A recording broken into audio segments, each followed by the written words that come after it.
Can you see me, Sharon? I can see you, Judy. Yeah, okay. I think I might turn it off in a bit. When I get bored with me.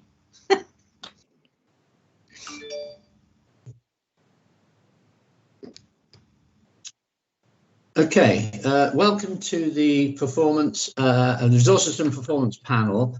My name is Ralph Sangster. I'm the chairman of the panel, and I'll introduce you to the other members in a moment.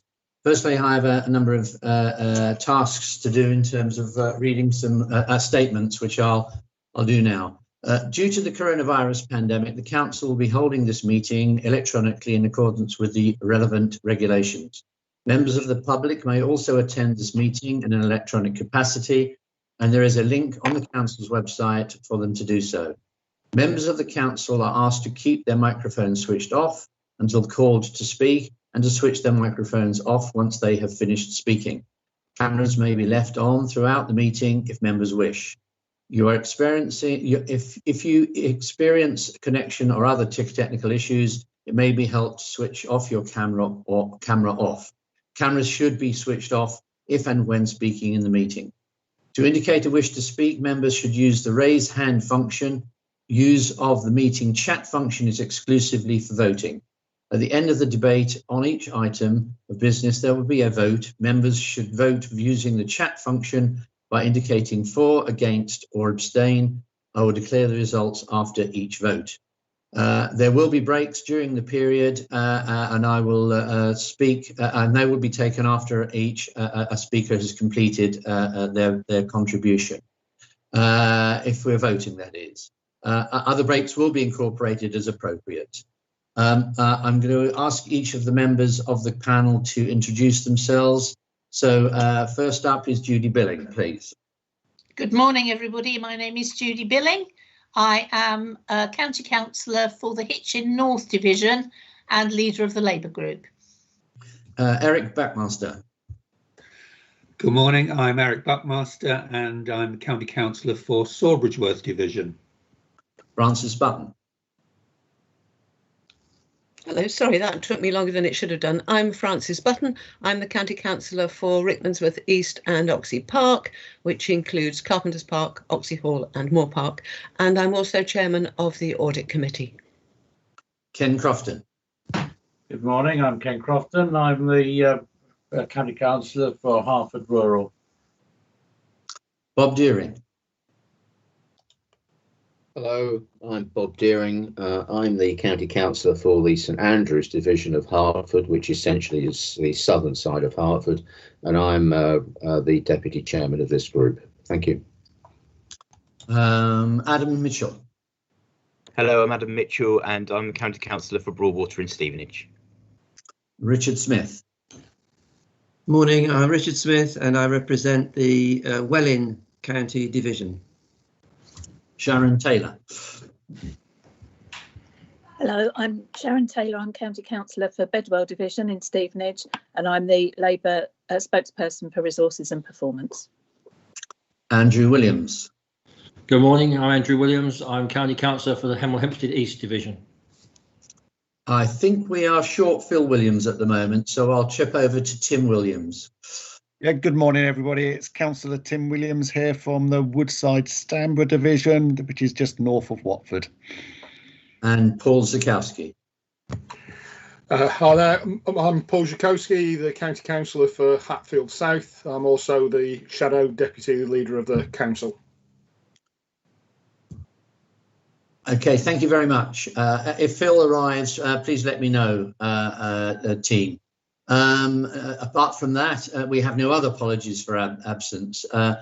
I'm now required to read out the following statement, which relates to the fact that under this agenda, we're dealing with issues under the IP or the integrated plan or budget. So special dispensation is required. So members are advised that in respect of the debate concerning the Council's integrated plan, including the setting of the Council tax precept, the Standards Committee has exercised its power to grant a dispensation to all Hertfordshire County councillors from the requirement to declare any disclosable pecuniary interest or a declared interest. Accordingly, there is no requirement for any councillor to make any declaration of interest in respect of this item of business. Members are reminded that Section 106 of the Local Government Finance Act 1992 provides that if a member is in arrears of council tax for 2 months or more, then they are present at the meeting where the council's budget or the precept is being considered, then they should declare this, and any such member must not vote on any matter relating to the setting of the council's budget or precept. The provisions of Section 106 of the Local Government Finance Act apply even if there is an arrangement to pay off the arrears. Is there anyone who wants to make a declaration? I suspect not. Let me just check the chat function, which has got a mention in here. Okay, nothing there that's particularly of concern. Okay, item 1 is the minutes of the last meeting, is there anyone who has any issues over the part 1 and part 2 minutes? If there are in relation to the part 2, we'll have to take those later. But if none, then I think we can take both as being read. Any objections? Just Ralph, just to say that it's Andrew Williams, just to say I was in attendance at that meeting, but I'm not listed as being in attendance. Okay, we'll note that in these minutes, and the clerk will review that one and ensure that it's updated. Can I ask everyone, if that's the case, to indicate in the chat line their approval or non-approval or abstain as they see fit?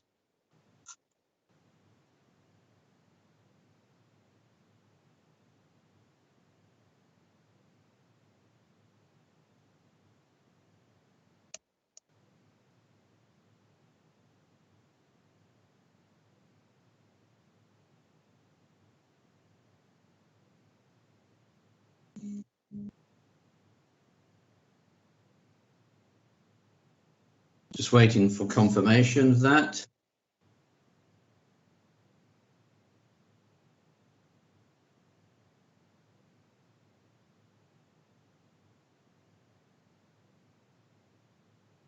Okay, those minutes are agreed.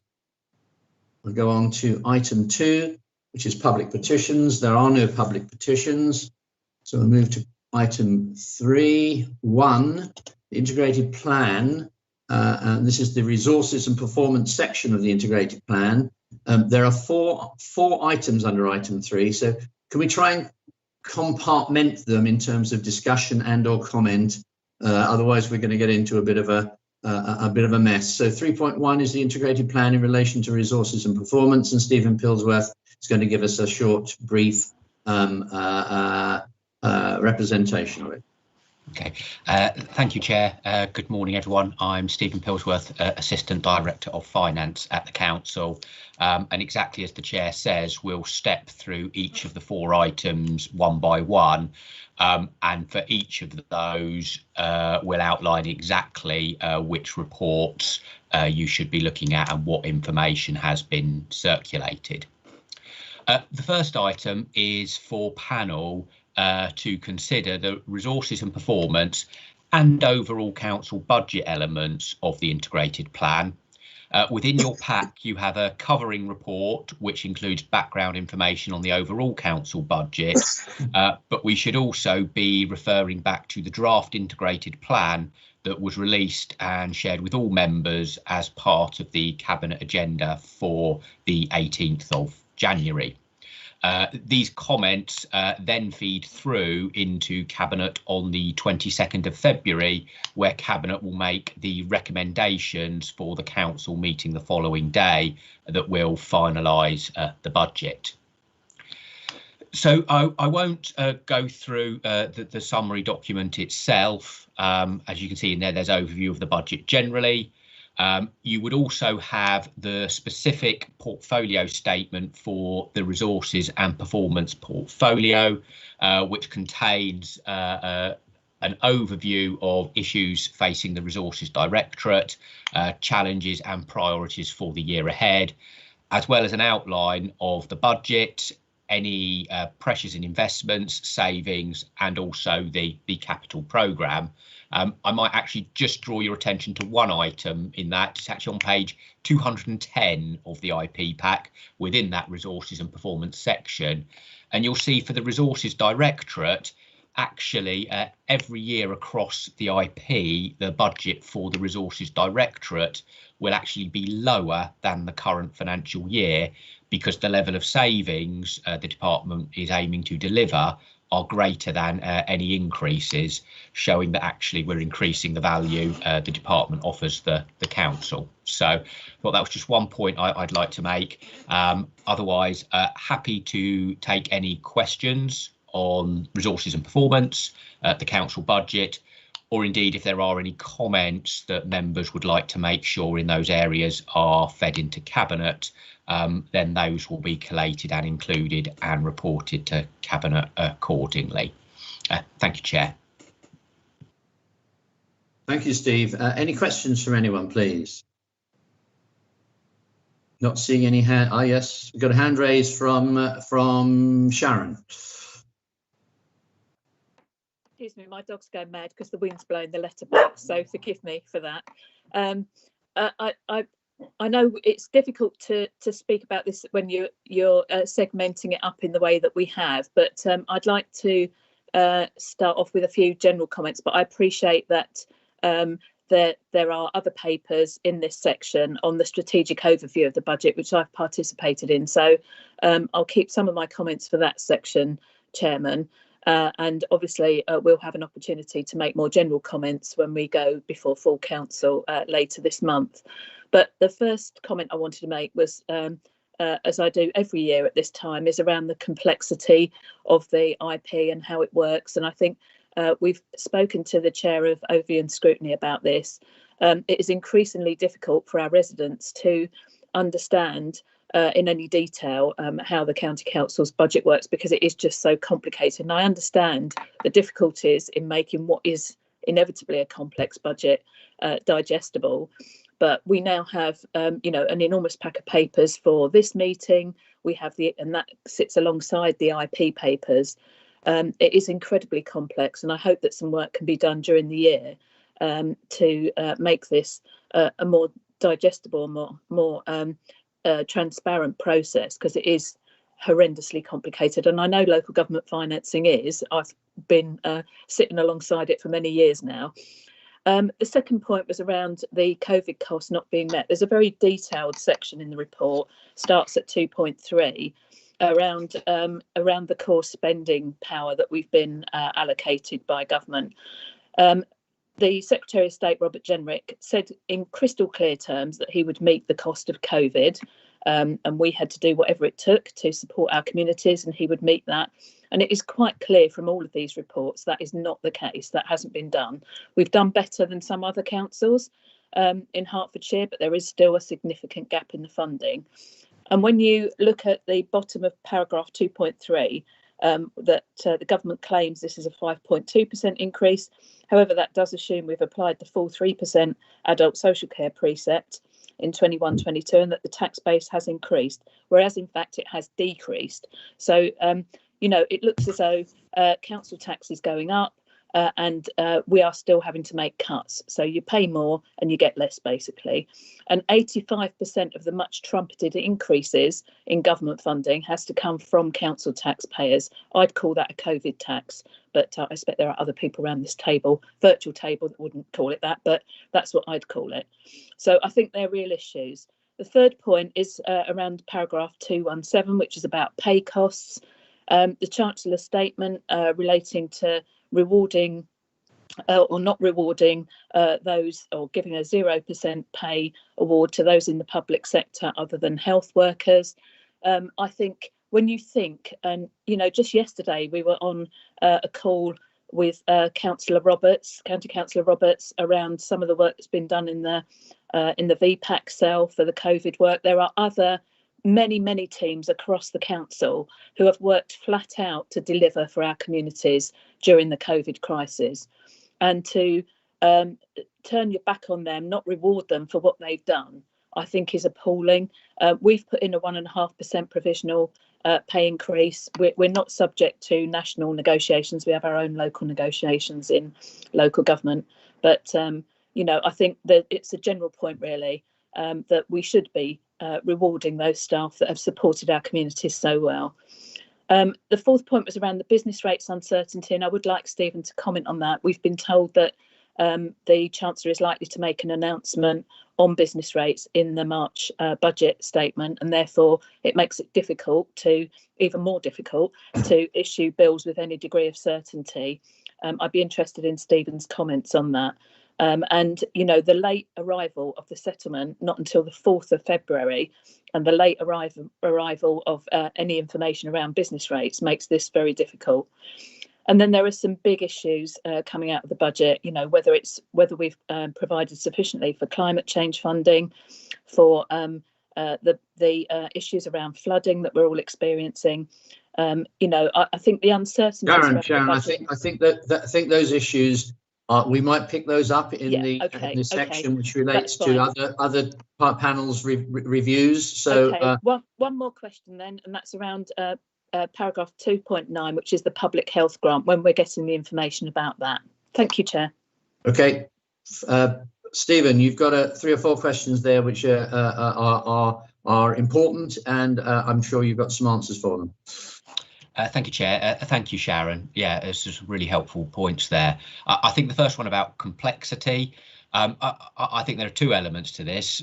Firstly, actually local government financing is extraordinarily complex and gets ever more complex every year of my career, and particularly those elements around business rate retention are extraordinarily so. I couldn't possibly imagine members of the public ever being able to understand some elements of those.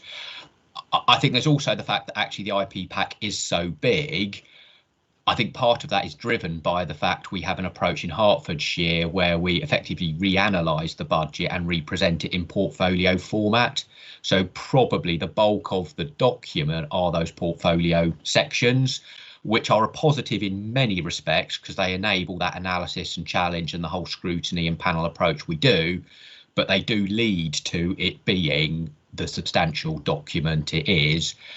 I think it's worth flagging, and the next item I think will pick this up, that the information we put out with the consultation, even though people could access the whole IP document if they really wanted to, there was some very short, brief, simple information that went out with that. So we do make those efforts alongside the consultation. I think certainly the COVID position is obviously a crucial one this year and next. You'll see when we come on to the Q3 monitor item that actually we are in a good position in the current financial year financially. That has enabled us, as this report outlines, to make some provision in next year for some specific and identified items, but also some general provision for new and emerging issues. But I think it's fair to say, even since we published the draft IP at the start of January, there are more issues about next financial year emerging, and it will be critical that we look what we can do to make some capacity for that. I think just the last one I'll respond to was around the business rates position. So yes, I was in discussions last week with all of the CFOs from the district and borough councils, and they had been alerted to this issue that at the budget on March the 3rd, there are likely to be some announcements about business rates, and I believe in terms of possible reliefs and changes. Now, in some respects, of course, that's positive for the businesses, but the impact of timing means all the software providers will need to respond to those changes, develop changes for all the systems that our district and borough councils, any district and borough councils across the country operate before they can send the bills out for next financial year. That will have some knock-on impacts, of course, for when the first payments can be requested from those businesses. So as well as issues within those district and borough departments, issues for businesses themselves with uncertainty around what their bill is, it can have knock-on effects on the ability of the district and boroughs to collect those amounts from businesses. So I know that the district CFOs were concerned about that. And of course, actually not knowing what those changes are yet make it ever more difficult to forecast business rate income for next year. So I know it's a tricky issue, and I know those CFOs were concerned, and there is concern across the country about that impact, albeit ultimately anything that alleviates burden on business at this time is to be welcomed. It's the timing around that that's causing the challenges. Thank you, Steve. Ken Crofton. I didn't get an answer to the public health grant question, Chair. Okay. My apologies. Sorry, I missed that one at the end. As I sit here, I don't believe we've had the announcement of that grant. I don't think the lack of that announcement is causing us particular concerns at the moment, because I think we probably have some cover within the grant already for any issues arising. Certainly, Jim McManus is not flagging any concerns to me, nor is his finance lead at the moment about the lack of announcement. I think he's probably used to it now, the fact that pretty much every year it comes after the budget plans. Thank you, Steve. Ken Crofton. Thank you, Ron. On your report, Stephen, on 2.5, page 2, you've got you've touched on the potential consequences of a change to the new homes bonus. I mean, can you put more flesh on the bones on that? And do you? Well, there's the when can we expect consultation on it? But also, is there going to be any likely financial impact on the change from funding or the new homes bonus? Thank you, Ken. Actually, there was further announcements on this when the final settlement came out on Wednesday of this week, with, dare I say, yet another consultation on new homes bonus. I have to admit, I've not had chance to read that yet. But actually, for the county council, new homes bonus is actually a relatively small proportion of our funding. I believe just under £2 million, and our forecasts see that reduce in the coming years in line with expectation. I am aware it's a much bigger issue and source of income for the district and borough councils. So what is in that consultation is likely to be of much more importance and interest to them. But as I say, at the moment, I haven't had a chance to catch up on what came out a couple of days ago. Paul Sikowski. Thank you, Ralph. This is less a question, more of an observation, I think. And I wanted to point, I'm going to raise at this point, although this particular issue appears in multiple places in the items that we're subsequently going to cover. But I wanted to point you particularly at 214 in this particular paper and the table that's in there about where the potential 2021-22 COVID support might be directed. Because the second item on there is to spend £8.5 million of revenue income or revenue funding on covering the pressure on major infrastructure schemes, which is actually, in fact, a capital expenditure. Now, I have to say, looking at that from a political perspective, and realising that council tax increase of 1% equals about £6.7 million revenue income, I'm not sure as a council taxpayer, I'm particularly happy seeing my council tax go up to cover the pressure on capital schemes on highways like that. Given the pressure on our communities, I think actually I can think of much better ways to either spend that money or to not take it off people in the first place. So I just wanted to flag that actually that particular issue may come back in subsequent discussions. Thank you. I've got a comment on that, but I'll allow Stephen the first opportunity to talk to it. I mean, I don't think there's any response I can make to that. Okay, I think, as Paul says, it's an observation rather than a question. From my perspective, the 8.5 million is part of a one-off sum, which we were provided with to support the COVID situation. Council tax is an ongoing commitment for and endures through the years. To analogize the 8.5 in relation to a council tax increase, I think is inappropriate. This is, as I indicated first, a sum which we're deducting from a one-off grant from the government to support COVID-related costs, and these are COVID-related costs. They are increases in costs which we've incurred as a consequence of the COVID situation. So I'm not sympathetic to the analogy that you've drawn on that one. Judy. Thank you, Chair. I'm sorry, I have to go back to the public health issue because I'm not quite as sanguine as either Stephen or Jim, it seems, which I know is unusual.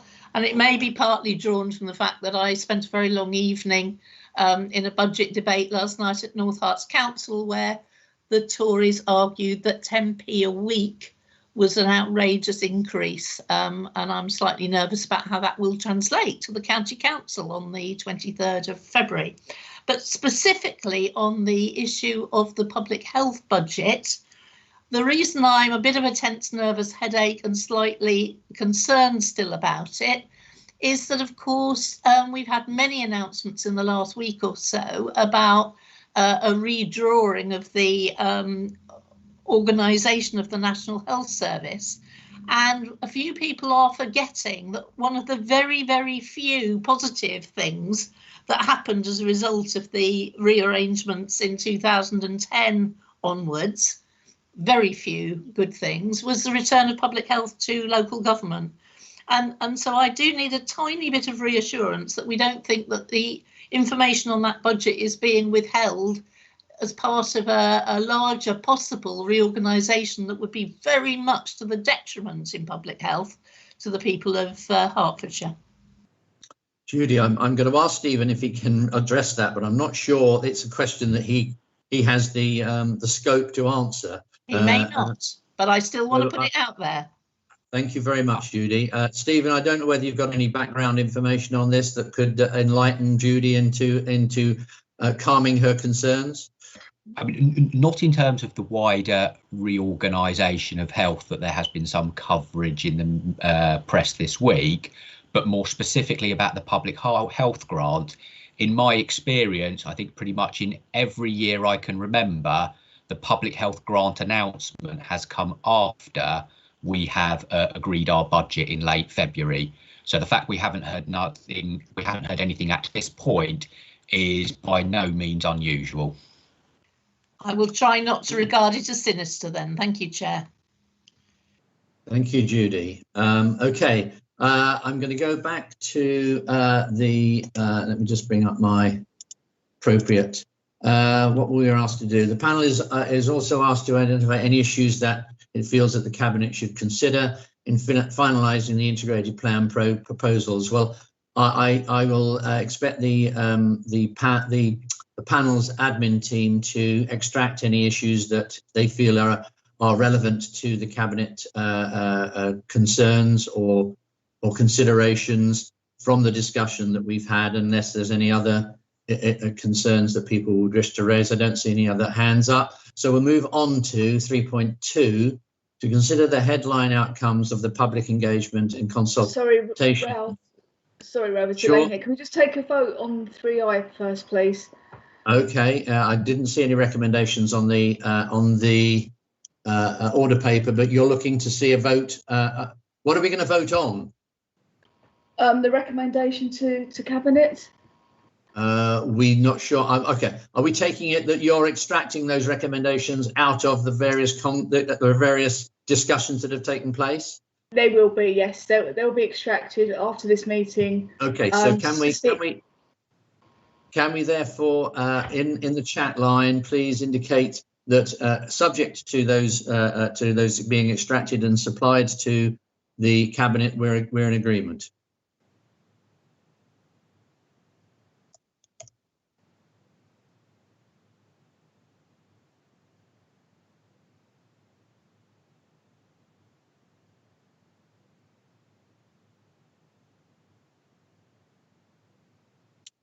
just wait for the confirmation that everybody has indicated their agreement to that.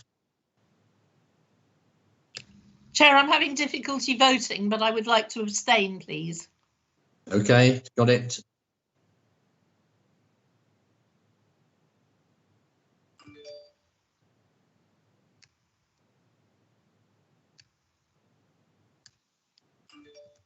Okay, I think we've got that agreed. So we will move on to item 3.2, which is the public engagement section of the integrated plan item on here. Item 3, item 2 is the survey, and I think Alex is going to present this to us, and then we can discuss it. Yes, thank you, Chair, and good morning, panel. As you say, this particular item, which is the next item in your pack, outlines the results of the Council's engagement with the public on this year's integrated plan process. Sorry, I should introduce myself. I'm Alex James, Head of Corporate Policy, and I'll give you a little bit of the context to this paper, and then I'll hand over, if I may, to my colleague, Kate Marshall, who's a policy officer within the Corporate Policy team, just to go through the headline results of this exercise as well. So this engagement process, the engagement as we run on an annual basis in consulting with the public on the integrated plan proposals, is designed to form part of the information available to members when considering each year's budget. This year's engagement is somewhat different to previous years. As you may recall, we usually sought, or at least in recent years, to engage with residents before Christmas. In recent years, using an online survey asking residents which services they feel spending could be reduced or prioritised upon. However, due to a range of reasons, COVID affecting timelines, and as I think is already indicated, the ongoing kind of financial uncertainty, certainly last autumn, this year we did a more focused survey with a shorter window for consultation. So basically launching the consultation once it's published, running from basically the 11th of January to the 1st of February. This did unfortunately mean a much shorter period of consultation than in previous years. However, on the flip side, it did provide people with an opportunity to actually comment on actual IP proposals, which hasn't been the case previously. And of course, any big service changes, as ever, will be subject to their own separate consultation exercises when appropriate. As such, the process primarily consisted of a short survey which asked people whether they agreed with the IP proposals and its prioritisation of spend. And indeed, as Stephen Pillsworth's already mentioned, there was more streamlined information, summary information provided us alongside the survey to hopefully help inform that process. It also asked whether people supported increases in both the general level of council tax and the adult social care precept, and then also asked a question about what approaches residents feel the council should use when setting its budget. As in previous years, we also ran a focus group with young people from the Children in Care Council and the Young Commissioners to gather their views on the IP as well. That's where I'll leave it in terms of the context, and if I may, as I say, I'll hand over to Kate Marshall to give you a brief run through in terms of the key headlines from the survey. Thank you, Alex. Thank you, Chair. Good morning, everyone. Results from the survey. This year we received 945 completed surveys. A note about communications and promotion of the survey. The survey was open to all, and with the Council's communications team, we worked for the survey to have a wide reach, and we used lots of different communication methods. There's a full list in Appendix 2 of the report, and the survey shows the results show the opinions of those who chose to respond. To the results then. Firstly, levels of agreement with the proposed budget allocation. 37.1% of all respondents either strongly agreed or agreed with the proposed allocation of the Council's budget as described in the draft IP. This is just below the 37.2% who neither agreed nor disagreed. The percentage who disagreed or strongly disagreed was lower at 24%, and 1.6% provided no response. Secondly, to results about the council tax, 59.9% of all respondents supported an increase in council tax by up to 1.99% to maintain services, and 52.6% of respondents supported a further increase of 2% to help fund pressures in adult social care. However, comments opposing proposed rises in council tax were also received. So when asked about financial pressures and the possible approaches a council could take, respondents showed support for 3 of the 4 options. Those were for continuing to streamline services, working in partnership with others, and helping people to help themselves. However, more people disagreed with the possible approach involving charging for some services than agreed with it. We also asked for comments as part of the survey. 394 respondents, or 41.7% of respondents, provided a commentary as part of their response, and 47.58% of comments received related to services. This was the most popular comment theme, and within those, highways, the environment, adult social care and children's services were the most commented upon services by broad category. Appendix 4 in the main report gives more detail about the comments. Those are the headline results there, and just to say that we're very grateful to all who responded and gave their time and opinions. Thank you. Thank you, Kate. Can I ask anyone who wishes to ask a question relating to the survey? Paul Sikowski. Thank you, Chair. There's 2 things that I wanted to really point out, and it's a little bit complicated. The approach that's been used in terms of trying to triangulate using the focus group, I think, is a really positive one, and that's very helpful in terms of our being able to link this back to the wider population of Hertfordshire and what they might think. Because one of my criticisms of this and of how the report has been presented is that it doesn't account for the self-selection of the respondents, and the representation of those respondents to the wider population is something that I'm uncertain of, I have to say. So I've pointed out to officers already, and I'll point out to the panel that there are well in excess of the number of respondents in the population of Hertfordshire who are actually elected to represent their areas at whatever council level.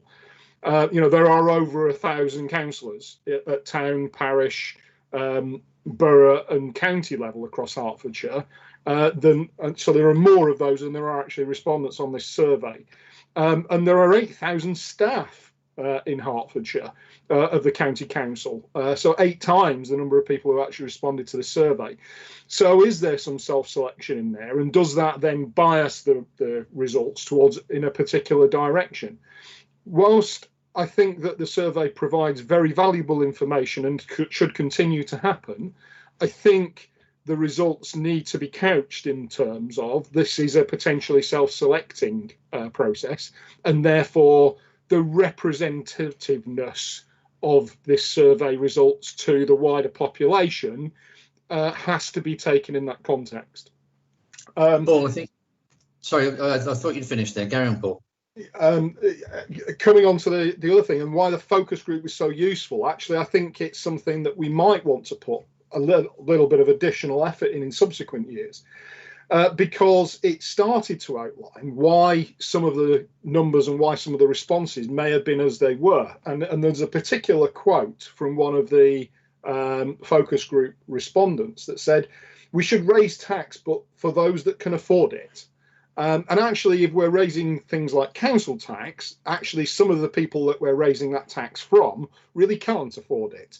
But some of that control is out with our ability to influence, isn't it? So there is I think interesting stuff in there.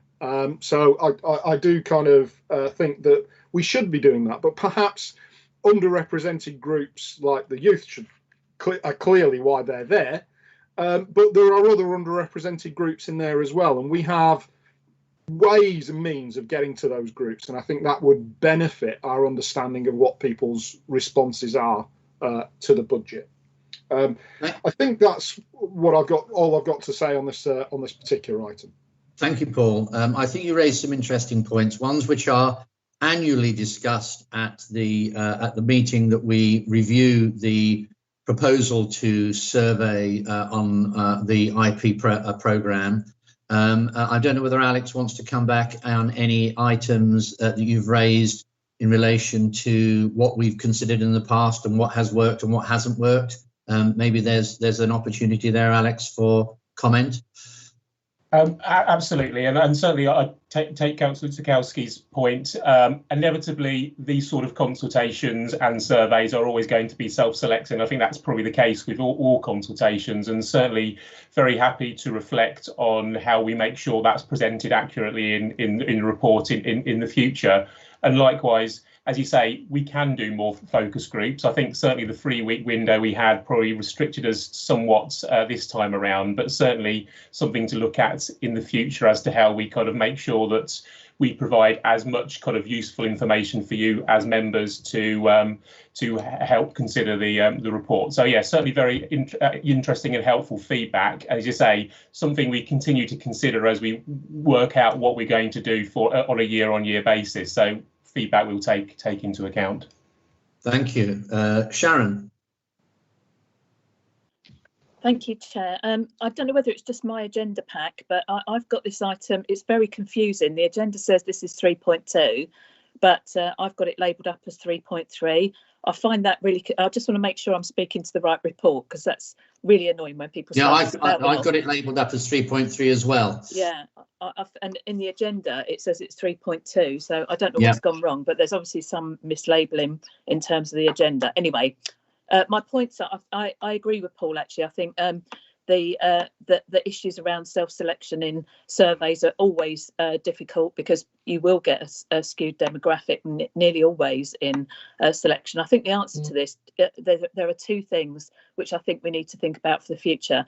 One is that, you know, there are lots of disadvantages to having to work on Zoom and Teams all the time, but there are some advantages in that it can be more inclusive in terms of consultation. We can bring people together more easily, more effectively, and more inclusively, because people who wouldn't want to take part in a sort of meeting opportunity might well be more prepared to do this. And I think the 3-week window is self-imposed. I think we should start really thinking about our budget consultation much earlier in the year. So starting to talk to people, once we're through election time and we're starting to think about what priorities might be for the coming year, that's the time to go out and start talking to people and asking them what's important to them and how they would like to shape future budgets. So I hope we can do it earlier, and that we can use the benefits of this new technology that we're all getting used to make it more inclusive. I did really appreciate the focus group and getting more young people involved this year, and I think that we should build on that and work on that for the future. And one of the issues that came over clearly when we did the scrutiny of the Children in Care Council was the issue about their financial stability. Now, for many years, the Labour group here has raised the issue of council tax payments for those young people who are just coming out of care. We've been promised over and over again that this will be looked at. It never has been. And I do think we ought to think about, some council tax concession for those children who are leaving care, to give them a bit of a head start as they go into their independent life. And I hope that's something we will bring it forward again and again, because we think it's important. The fact that they have actually raised this issue about the affordability of council tax, I think is, that's even more evidence that we should be looking at that from my perspective. The other thing was the very interesting, very, very strong steer about charging for services. I think people do feel strongly about this.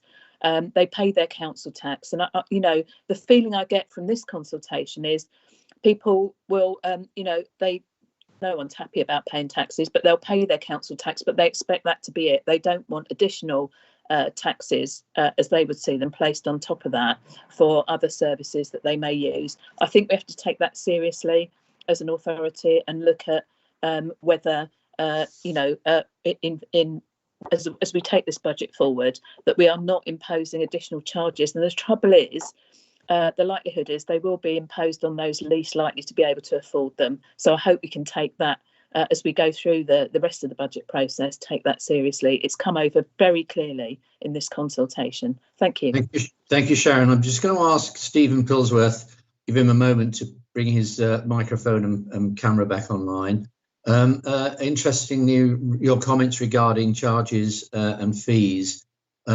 We've just received the up-to-date CIPFA analysis of council's position on various elements of their processes and funding and reserves, and they do make an interesting comment about Hertfordshire's level of fees and charges. So, Stephen, could you just comment on that, please? Yes, so this is some information that's shared with councils by CIPFA, the Institute of Public Finance Accountancy, providing some benchmarking information with other councils. One of the indicators they include is the level of income from sales fees and charges as a proportion of the overall budget. And compared to other similar counties, Hertfordshire has the lowest proportion out of those councils. Now, we haven't been able to dig down into that to understand why. Is it we charge for a lower or smaller range of services? Is it because actually we charge for the same services, but our charges are lower? But it's just something we do want to dig into to understand more about where we sit compared to other councils with regard to that position on sales fees and charges. Thank you, Stephen. Eric, you've got your hand up next, please. Thanks, Chairman. Yeah, just reflecting on whether this was a self-selecting process. And as you say, Chairman, we review this every year. And I take on board what Steve said around the number of councillors and, of course, the number of voluntary sector organisations. As far as I'm aware, this was an open process. So I guess we all have a role to play in terms of cascading this and making sure that as many people as possible are able to take part. So I think that's incumbent on all of us as members. But also Sharon's point around young people, again, of course, that's something that comes up in lots of consultations, and anything we can do to encourage young people's participation would be absolutely perfect. So, yeah, we just need to keep reviewing and seeing that we can get more people to engage with it. Thanks, Chairman.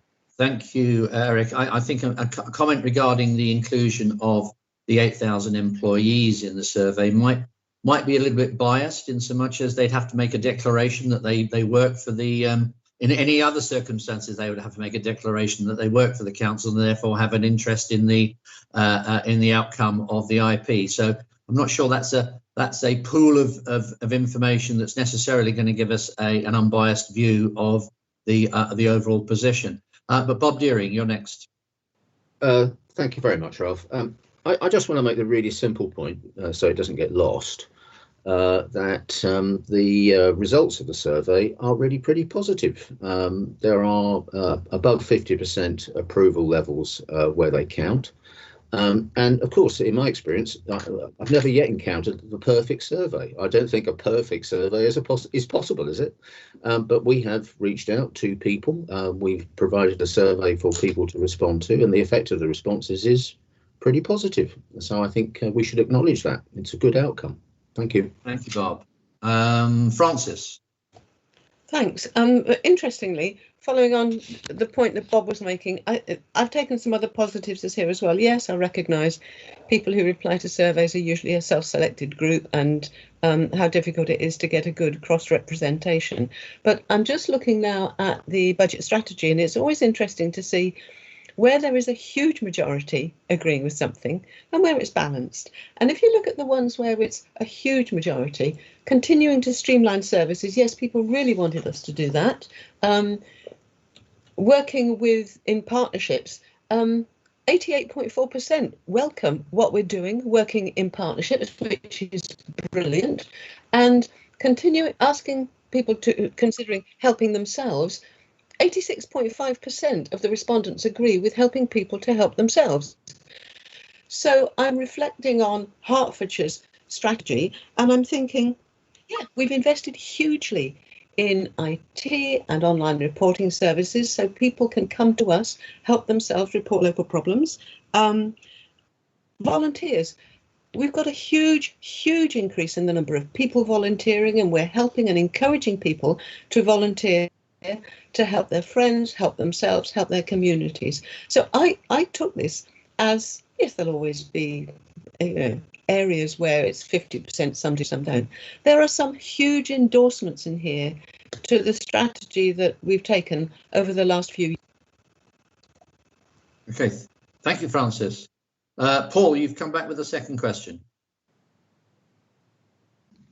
It wasn't so much a second question, it's more a continued observation. If you look at page, I'm trying to get the correct page of the pack now, page 70 of the pack, it gives you a breakdown of what people's responses were. And I mean, I pointed out the number of councillors.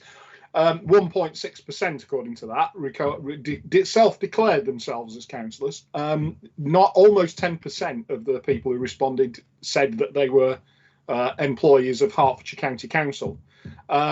So I think it's quite interesting that there are that vested interest, as you said earlier, or someone said earlier, in terms of employees responding to the survey and telling us that they're employees responding to the survey.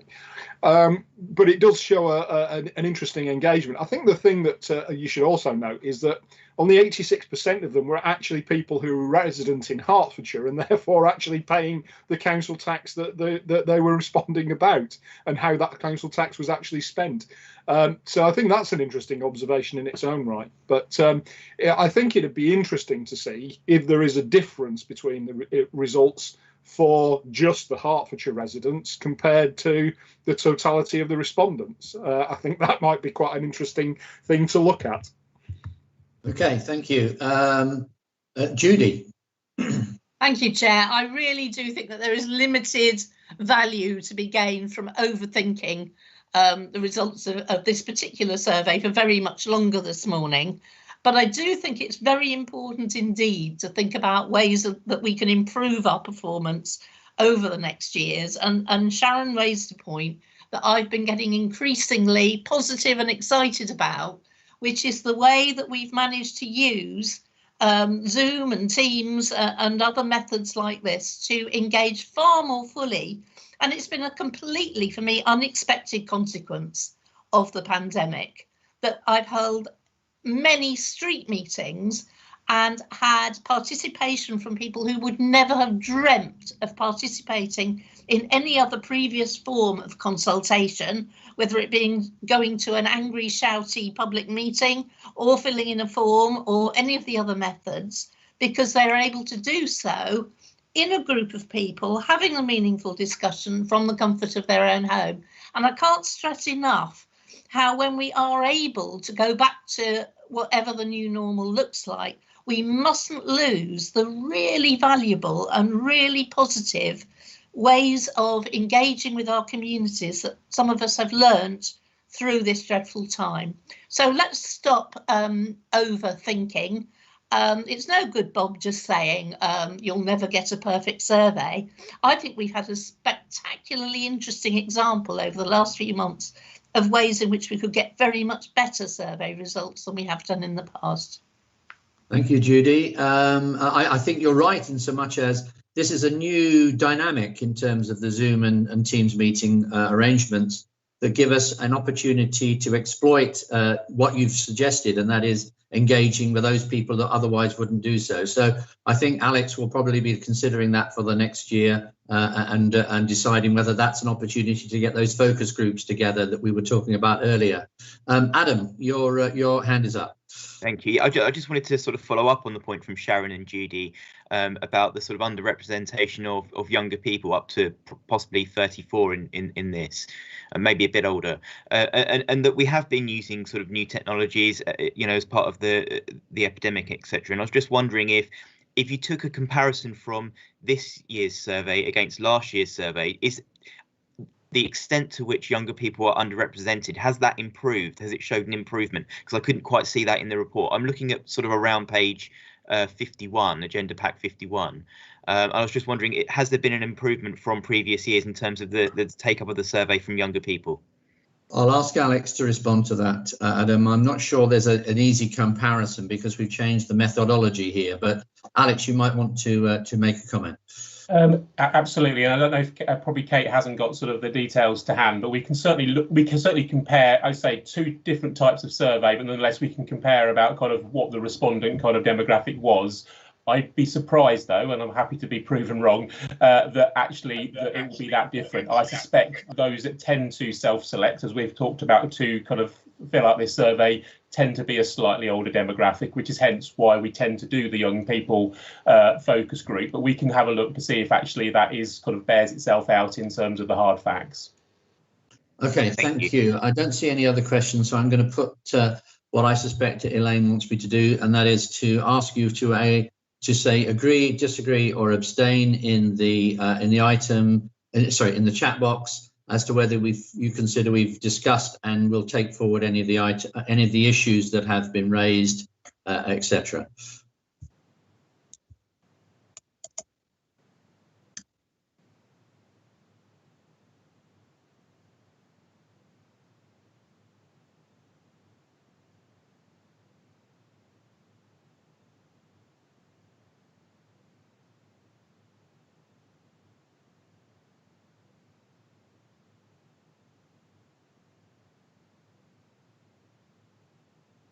Okay, I think we have an answer to that one, which is an affirmative. We have agreement.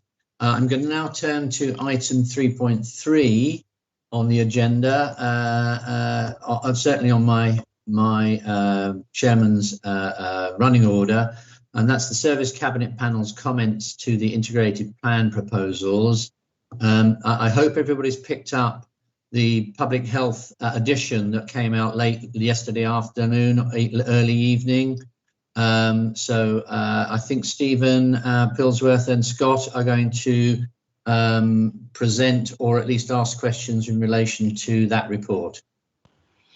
Yes, thank you, Chair. It will be me introducing.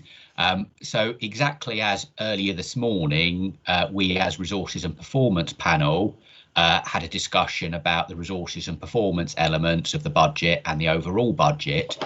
All other cabinet panels have had similar discussions in the last 2 weeks about their portfolio areas, the summary of which has been emailed round to you all from Elaine Manzi in Democratic Services, because clearly as some of those items were only happening this week, it was not possible to release those with the agenda pack. Paul, was there something you needed to come in on now, or shall I finish and then you'll come in first when I'm done? I would suggest you finish first, Stephen, and okay. I'll call Paul in. Okay, there are probably 3 areas in here that I will draw a panel's attention to, because the final proposals and information into Cabinet will reflect these. The first 2 actually relate to the Highways and Environment panel and are on page 6 of the report. First one, just under halfway down, refers to an issue in the countryside rights of way budget. It was spotted in panel that it looked like in the last 2 years of the IP that budget reduced. We've looked into that and realised income inflation was incorrectly applied to that budget. So that will be referred to in the Cabinet report. And when we roll forward the IP next time, we will make sure that is corrected. The second one you'll see at the bottom of page 6 relates to expected levels of grant for highways maintenance. We think these are likely to be lower than we included in the draft IP, so we need to take that assumption into account in the final IP to make sure through borrowing we can maintain the level of the budget there. And then just the third one, draw your attention to, was actually in the Community Safety and Waste Management panel. And it's on the page 11 in the conclusion. The panel noticed that a description in the IP relating to pressure OP29, which is around the firefighters' pension costs, that was an item included last year, and there was an adjustment to that item this year that the pressure reduced slightly, but the description was more focused on the original issue last year. So we will just make sure with the final published IP, we update that narrative so it's more meaningful. So those are just the 3 items I wanted to draw panel's attention to. Happy to take any other comments, questions as to how we're dealing with some of those items. Thank you. Thank you, Stephen. Paul, you've got your hand up as the first questioner. Yes, my apologies, Stephen. I didn't mean to throw a spanner in your presentation there. The reason I flagged quite early was that I note from having relatively quickly read the responses from the other cabinet panels that there is a variability in the reporting of what the opposition group's position was, depending on which panel you look at. And I would like to request at this stage that the reporting of what the opposition's panel's responses are is done for this particular panel. I'm going to ask Elaine whether or not the convention is that we challenge the challenge by members is not attributed to particular individuals or particular groups, and whether or not that is a position that we would otherwise seek to change as a consequence of your questions, Paul. I don't know whether, Elaine, you can comment on that. Thank you, Chairman. Yes, we do obviously reflect the discussion, and I will, obviously there's been quite a few opposition comments today, and I will be summarising those in the reflection of the IP minute today. Stephen will be checking that for me, and then it will go on to Ralph for approval. So yes, if you want them actually attributed to you, if you ask the chairman to ensure that's done, or just say when you're actually speaking, please can this be minuted to me, then I will ensure that it is actually attributed to the individual member. Is that okay? I'm not particularly concerned about that.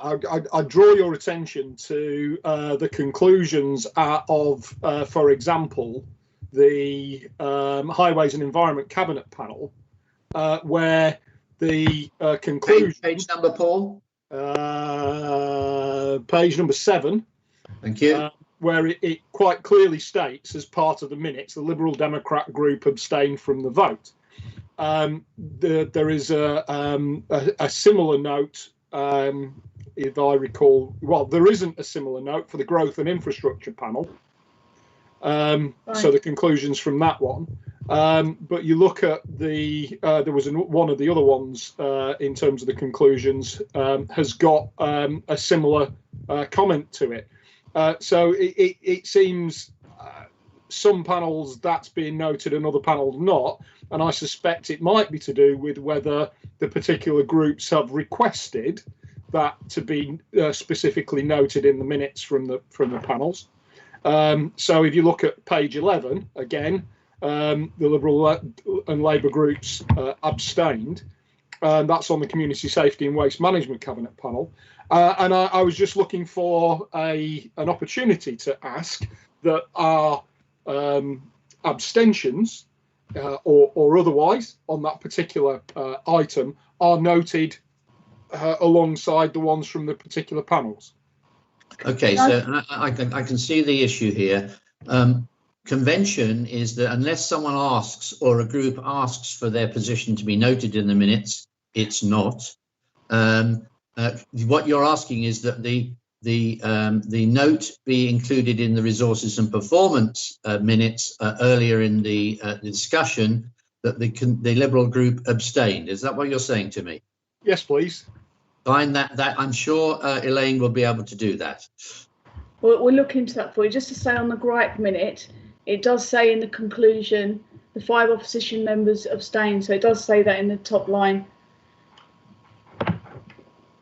I think it's a lesson to all of the groups that if you want your group position or your individual position to be recognised in the minutes, you do need to ask for that to be done at the time you vote. So let's take that forward in that, and Elaine will have a look at the resources and performance panel minutes and see whether, the consultation on the IP minutes, that's reflected, if that was the case. I will double check that before it goes to Cabinet. Thank you. We have a question from Sharon Taylor. It's not a question, Chair, it's some comments on the report. Is that okay?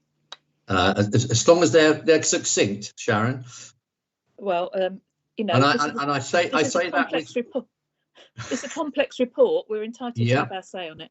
I just wanted to make a few comments on the individual Cabinet panel reports. On children's services, being as brief as I can, Chair, I've noted the comments around mental health. We are going to have to think very hard as an authority, I think, around the impact of COVID on the mental health of our young people and how we tackle the issues that might arise from that going forward. It's not, there is a mention of it in the reports back from the Cabinet panels, but I think it's going to be a fairly big issue. We've seen significant overspends on children's services in the past in this authority, and I think it's better to be prepared and think about those things in advance. On the gripe panel, I was actually at that panel meeting, and I think the issue around the Sustainable Hertfordshire budget was really that although there is a substantial sum allocated for that, it's not clear in any of the budget papers how that relates to the delivery of the overall strategy. And I think that was our concern, that if we are going to make significant strides in the Sustainable Hertfordshire plan going forward, we need to have a clear financial plan that sits alongside that allocates funding across the number of years that we expect to deliver this strategy, so we know what's going to be delivered when and how the action plan sits. The action plan for delivering a sustainable Hertfordshire sits alongside a clear funding plan to do that. That was the point. I'm not sure that comes out terribly clearly in the reporting here, so I think that might need some more wording attached to it. I think also we did make a clear point around flooding and the need to have some hotspot funding for those areas that have particularly arisen. All right, we've had a very, very wet year this year, but there are significant hotspots around the county where we get very frequent flooding now. And that it's kind of, I think it's referred to here, but it's difficult to see. There is a capital item in for flooding, but I think that hotspot, locally identified hotspots, ought to be a particular focus for that. On community safety and waste, sorry, highways is next. So on highways, I'm going to go back to my old song, Chair, on park night lighting. I do think, you know, there are parts of the county, I know it's popular in some parts of the county, it is certainly not in others. Now that we have the LED lighting widely rolled out, so there's no significant cost in making round-the-clock lighting available in areas where it's necessary, I do think we need to come back to that and have another look at it. So it is mentioned in the panel feedback. And lastly, on community safety and waste management, the issues around the household waste recycling centres, the contracts, residual waste disposal contracts. Of course, we're likely to have more government a green paper on this coming out. Most of us are waiting to see what's in that. So I don't think we should be taking major decisions around that till we know what's likely to happen in terms of the government's thinking on waste and recycling. And my last point on that one, and it does seem odd having community safety in with waste recycling, I have to say, it always strikes me as a bit of a funny combination, but was around the firefighters and the points about the IRMP being used as a vehicle for efficiency savings. I just want to flag that up again here. I think we're all concerned about it. We're all concerned. You know, we've seen yet again our firefighters playing an extraordinary role in the latest pandemic and helping and getting involved with that. And I know we had Chris Bigland here and we questioned him about the RMP, but I am concerned that, you know, reductions in officer support and efficiency savings will take away some of that resource that's proved so valuable to us in the past. So I just wanted to flag that up. I hope that was succinct enough for you, Chair. That was just about succinct enough, Sharon. Thank you very much. I'm always prepared to give you a platform to make your points, but not overly in terms of time frame, because we do need to get on. Just a comment from me regarding the Sustainable Hearts issue. I think there is a recognition that Hertfordshire's financial resources are not going to be sufficient to be able to meet all the objectives in the Sustainable Hearts program, which is why we've put in the sums of money that we have, so that we can prepare our position to bid into the sums of money that are going to be coming forward from government in terms of sustainability programs for the future.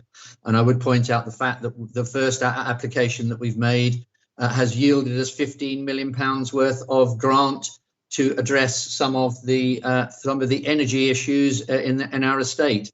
So I think the sums that we put in are there as seed corn to generate and show and provide a gearing process to leverage in funds from outside, which are going to be coming available as this programme rolls out in central government. So I don't think one should look at these sums as discrete amounts for meeting any particular objective. They are there as an objective to leverage in funds from outside. But I see Eric has got his hand up. Thanks, Chairman. Just comments on a couple of things that Sharon mentioned. We have at Highways and Environment Cabinet panel discussed park night lighting extensively, and I think, as many members know, there is some flexibility now where members in their areas would want to, in a cost neutral way, change the regime, so that can be done. And then, yes, just to confirm, in the reports from scrutiny, it does actually say, it was clarified that intelligence gathered from flooding reports will be used to prioritise the additional funding. And yes, there is £10 million over the period for that particular purpose. So those are really very positive things to note. Thank you, Chairman. Okay, I don't see any other questions. So the running order suggests that our recommendation is to note the report.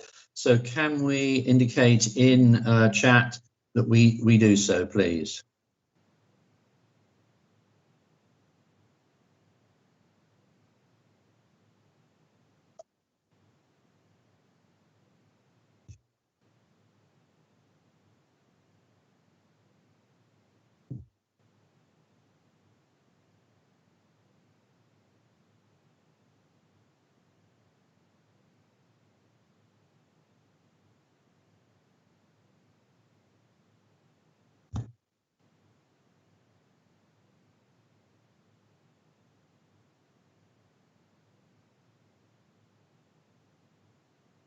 Just waiting for confirmation that we have that. I think we do. Okay, that's agreed. Thank you very much, everyone. Just getting back to my overall position. Okay, we have the final item under item 3, which is the overview and scrutiny committee's report of the integrated plan proposals in relation to the scrutiny of resources, and in particular the higher level overview of the strategic position on the IP.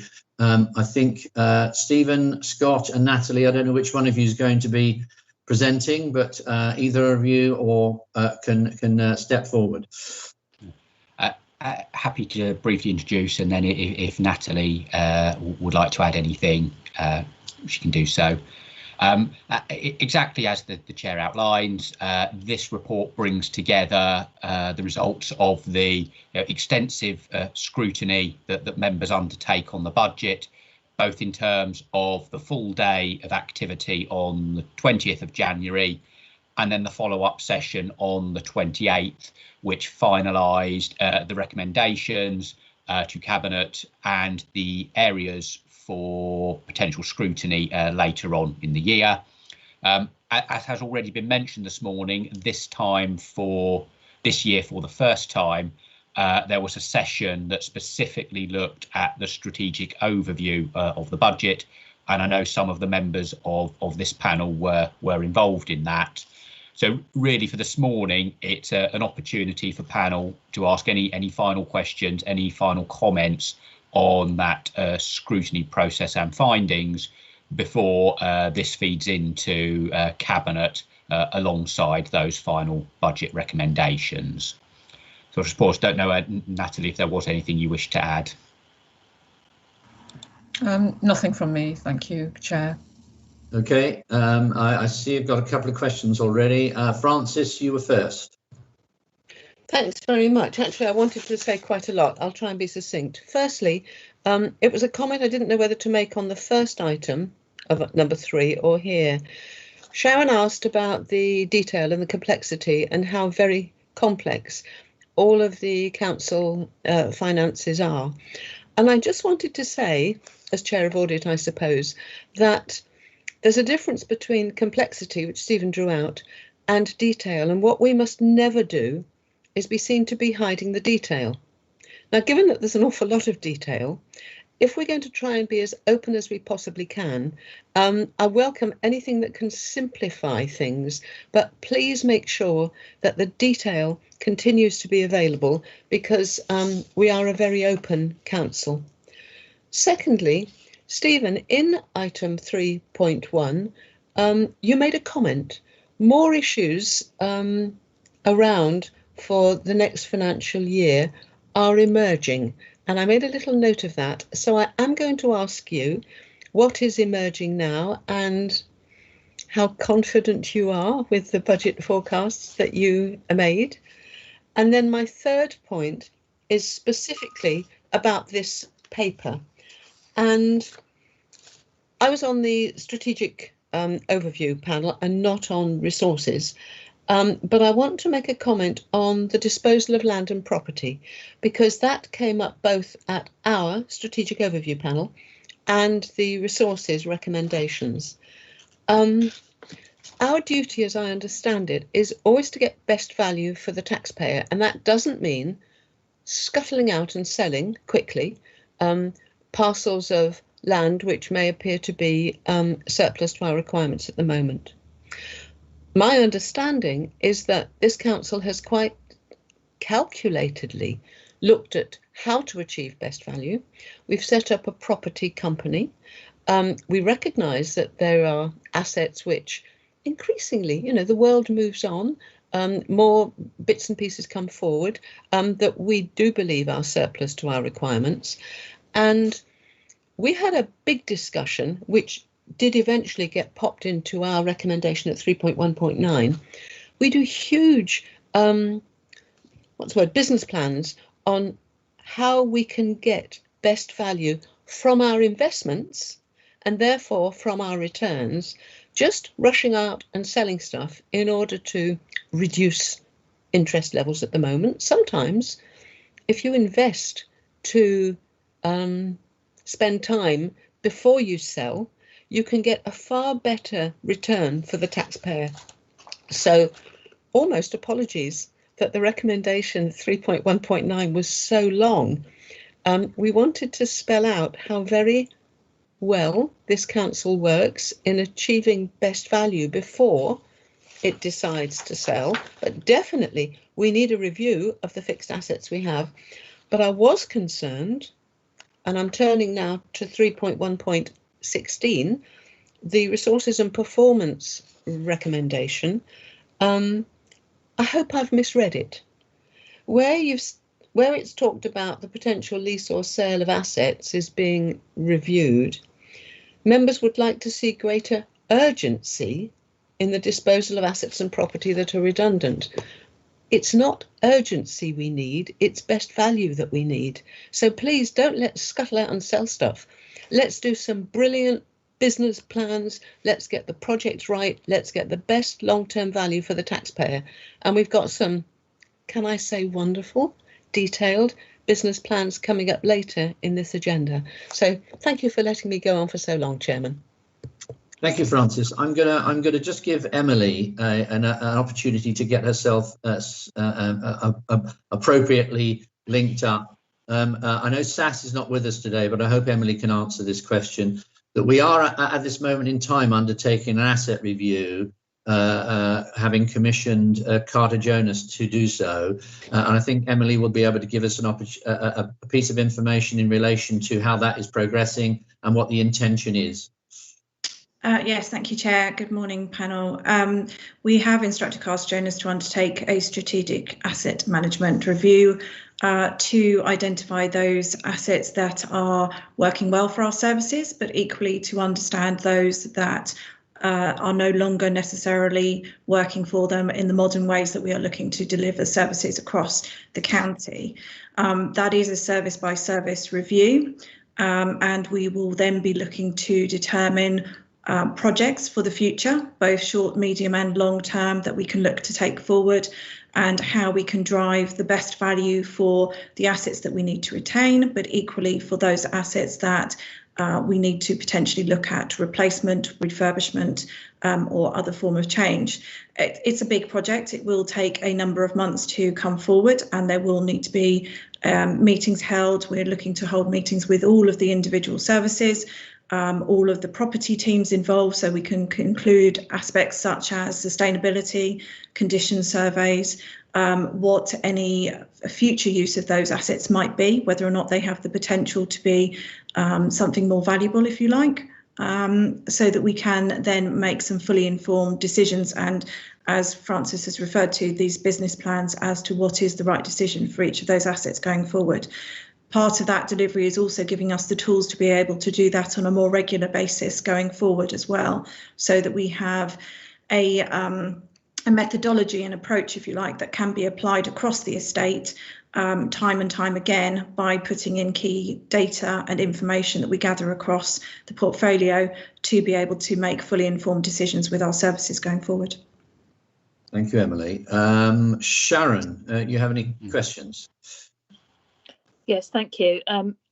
First of all, can I say a big thank you for the strategic overview part of the integrated plan scrutiny this year, which I think was incredibly helpful. And I think it was Francis, Paul and myself on that with some of the other members. And I found that a really useful exercise. So thank you for that. There's no doubt we've still got a funding gap, finance gap, partly caused by COVID, but partly caused by usual demographic pressures. And I think just to refer specifically to the part that Francis was talking about, 319, we do need to be very careful about this around the sales of land and property. And we've seen very recently, the issue about bringing some of the care provision back into Hertfordshire, so we're not paying extensive sums of money for having young people looked after out of county. Those are the sorts of projects that can really have the potential to support and help us with that finance gap.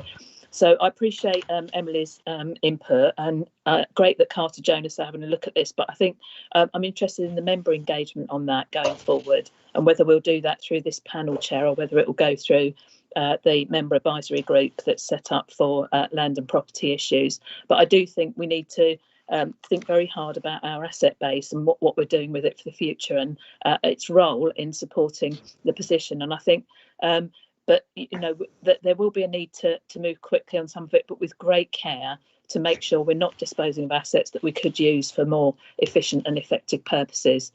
I think also on that, reducing the borrowing and reducing revenue contributions to capital have the potential to help us with the revenue gaps in the future.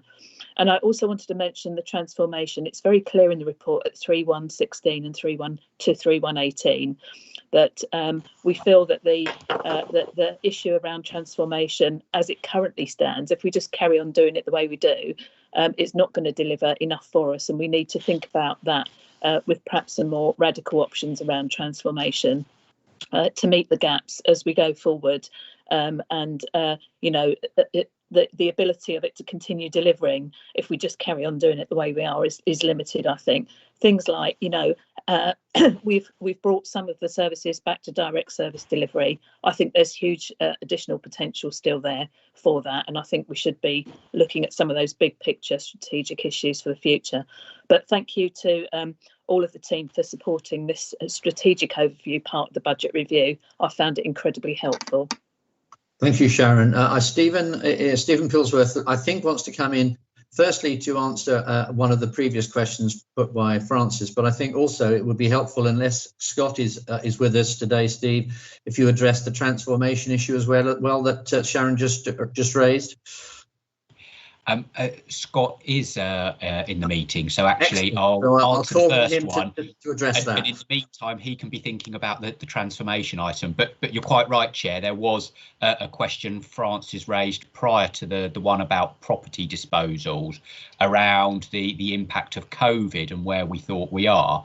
And it's a crucial point because it sits across our IP and the in-year monitor that we'll come on to.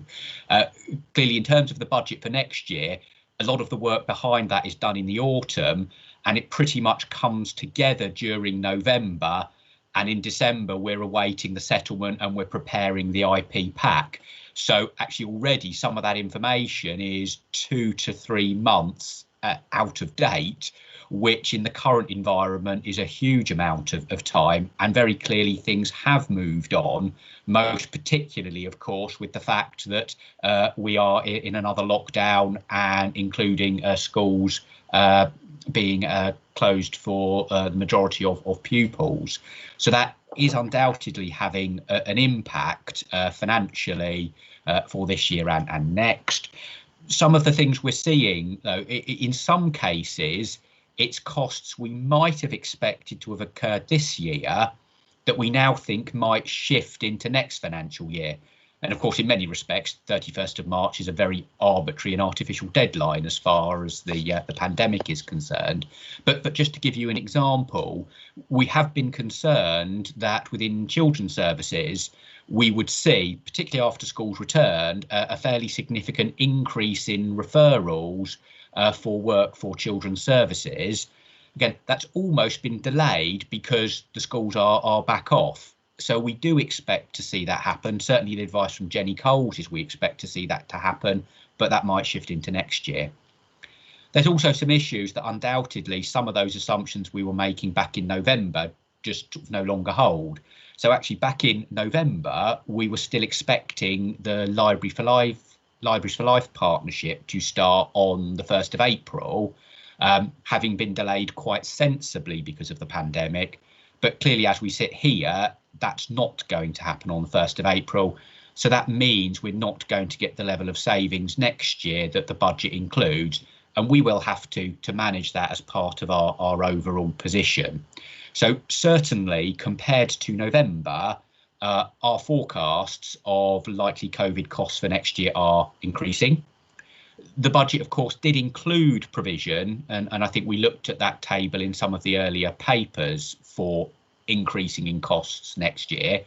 So at the moment, I still think we've got a sound budget for next year, but I think it's important we look, and we'll come on to this in the Q3 monitor, if there is any spare capacity in the current year, because some of those costs in particular don't arise, but maybe get deferred into next year, we use that and hold that for covering those risks next year. It's the single biggest risk, challenge and issue we face with next year's budget.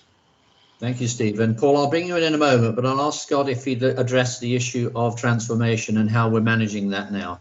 Yeah, thank you, Chair, and thank you, Councillor Taylor, for the question. So, over the last probably 18 months that we've been really getting ourselves better organised in relation to moving our budget strategy away from what I would say is probably efficiency savings, sort of line by line reviews, taking opportunities to a much more transformational approach to delivering a sustainable budget over the medium term.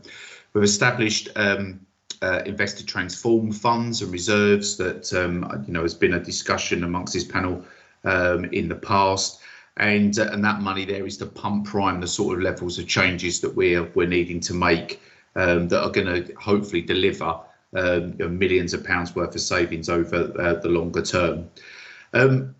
We've established a programme management office now that is providing a sort of essential overview of all the change programmes that are going on, and I think that we sort of reached a recognition that we were fighting on almost like too many fronts. There was so much change going on within the organisation, and we needed to determine and prioritise some of the key activities that were going to deliver the long-term financial benefits that we needed. So that sort of shift has now occurred, and obviously over the last year we've seen a number of our transformation plans put back, quite rightly, because the officers needed to concentrate on the pandemic response rather than the transformation aspects. But we are now looking to build that capacity back up now to deliver on those plans for the long term and our future financial sustainability.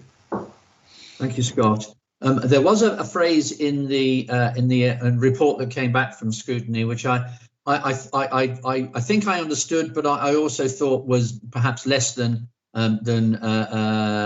appropriate, and that was that we were too ambitious in our proposals over transformation, and I understand what the intention was in the phrasing, and that was to reflect the issue that Scott just raised, and that is we were perhaps fighting on too many fronts. But another context of that is that the ambition that we had over the last decade to save and transform to change and transform our services to save money has yielded us an annual saving of over 350 million pounds to the taxpayer, and I'm not sure that over ambition is an appropriate expression when we are talking about those sorts of funds having saved on an annual basis the taxpayers that sort of revenue cost, and over the whole decade that's 2.3 billion pounds that has been saved as a consequence of those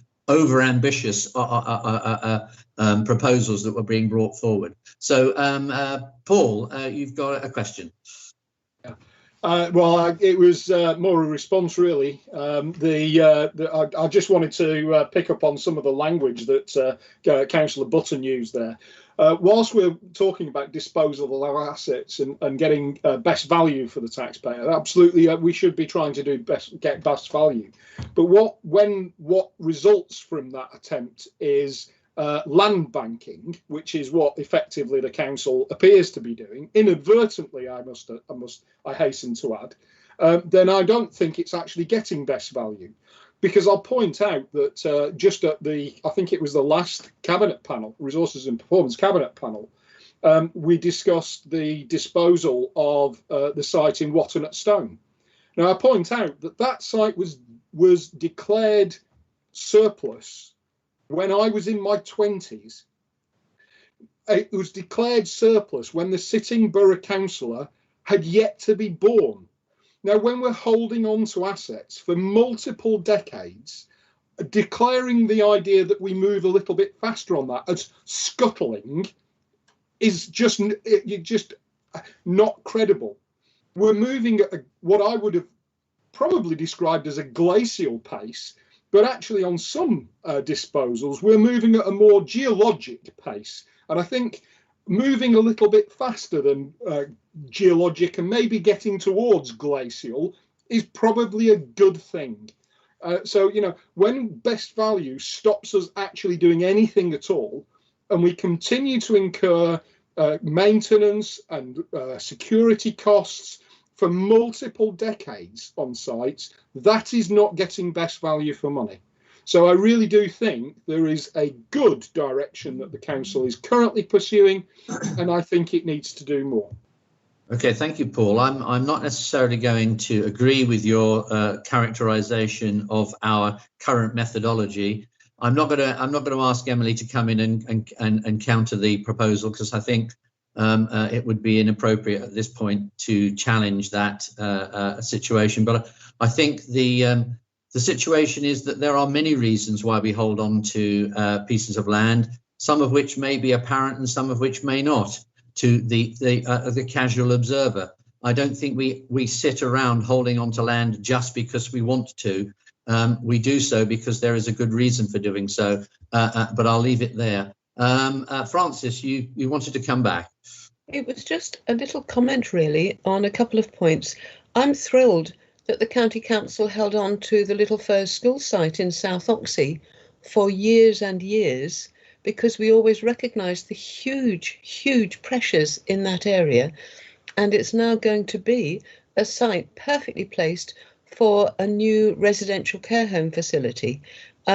So had it been sold, which was strongly argued some time back, it would have been a hugely missed opportunity. A second point, I can't resist this one either. I smile that you've been criticised for being overambitious. I think in terms of the transformations that this county council has done since I was re-elected in 2009, and as you know, I was the cabinet member then for saving what was then 140 million over 4 years, which we did. We have put in place transformation programmes of enormous ambition, and it is for that reason that the county council is, in spite of COVID, extremely well positioned to move forward through these really difficult times. Thanks for letting me speak, Chairman. Thank you, Francis. I don't see any other questions. So, okay, Bob Deering.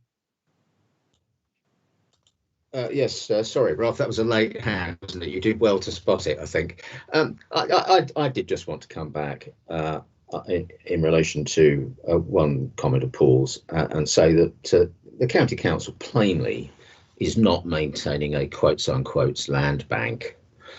Hertfordshire County is quite a big geographical area. We've got, what, 1.2 million people in the county. We obviously do have property assets, and we have them across the county. But the expression land bank has got particular connotations, and we plainly are not maintaining a land bank. And I'd just like to say that out loud and clear. Thank you. Thank you, Bob. Okay, we are now, what does Elaine want me to do on here? Recommendation is the panel are to note the overview and scrutiny committees agree the following recommendations to cabinet as listed in the report.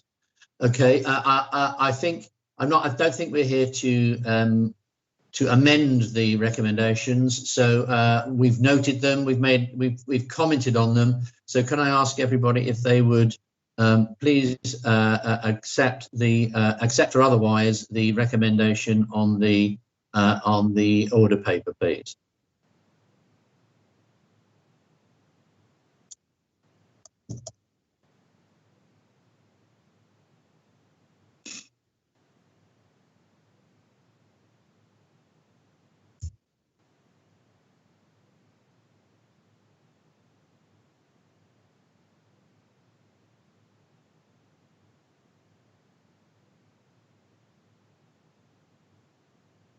Thank you. I think we have approval for that.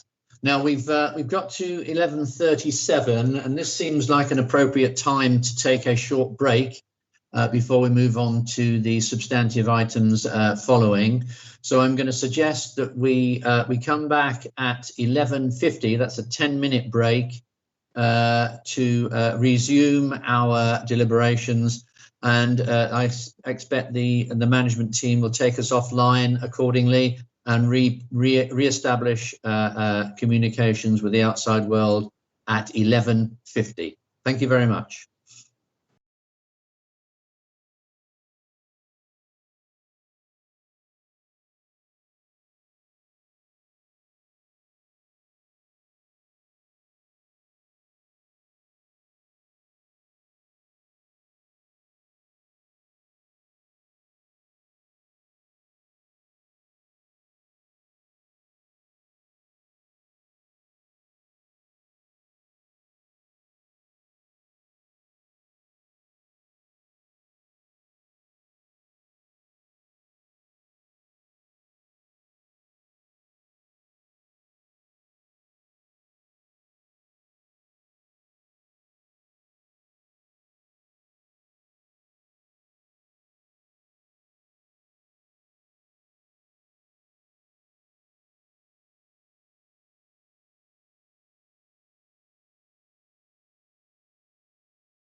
Okay, thank you very much. We're back and we are looking at item 4 on our agenda, and that's the Finance Budget Monitor, Q3.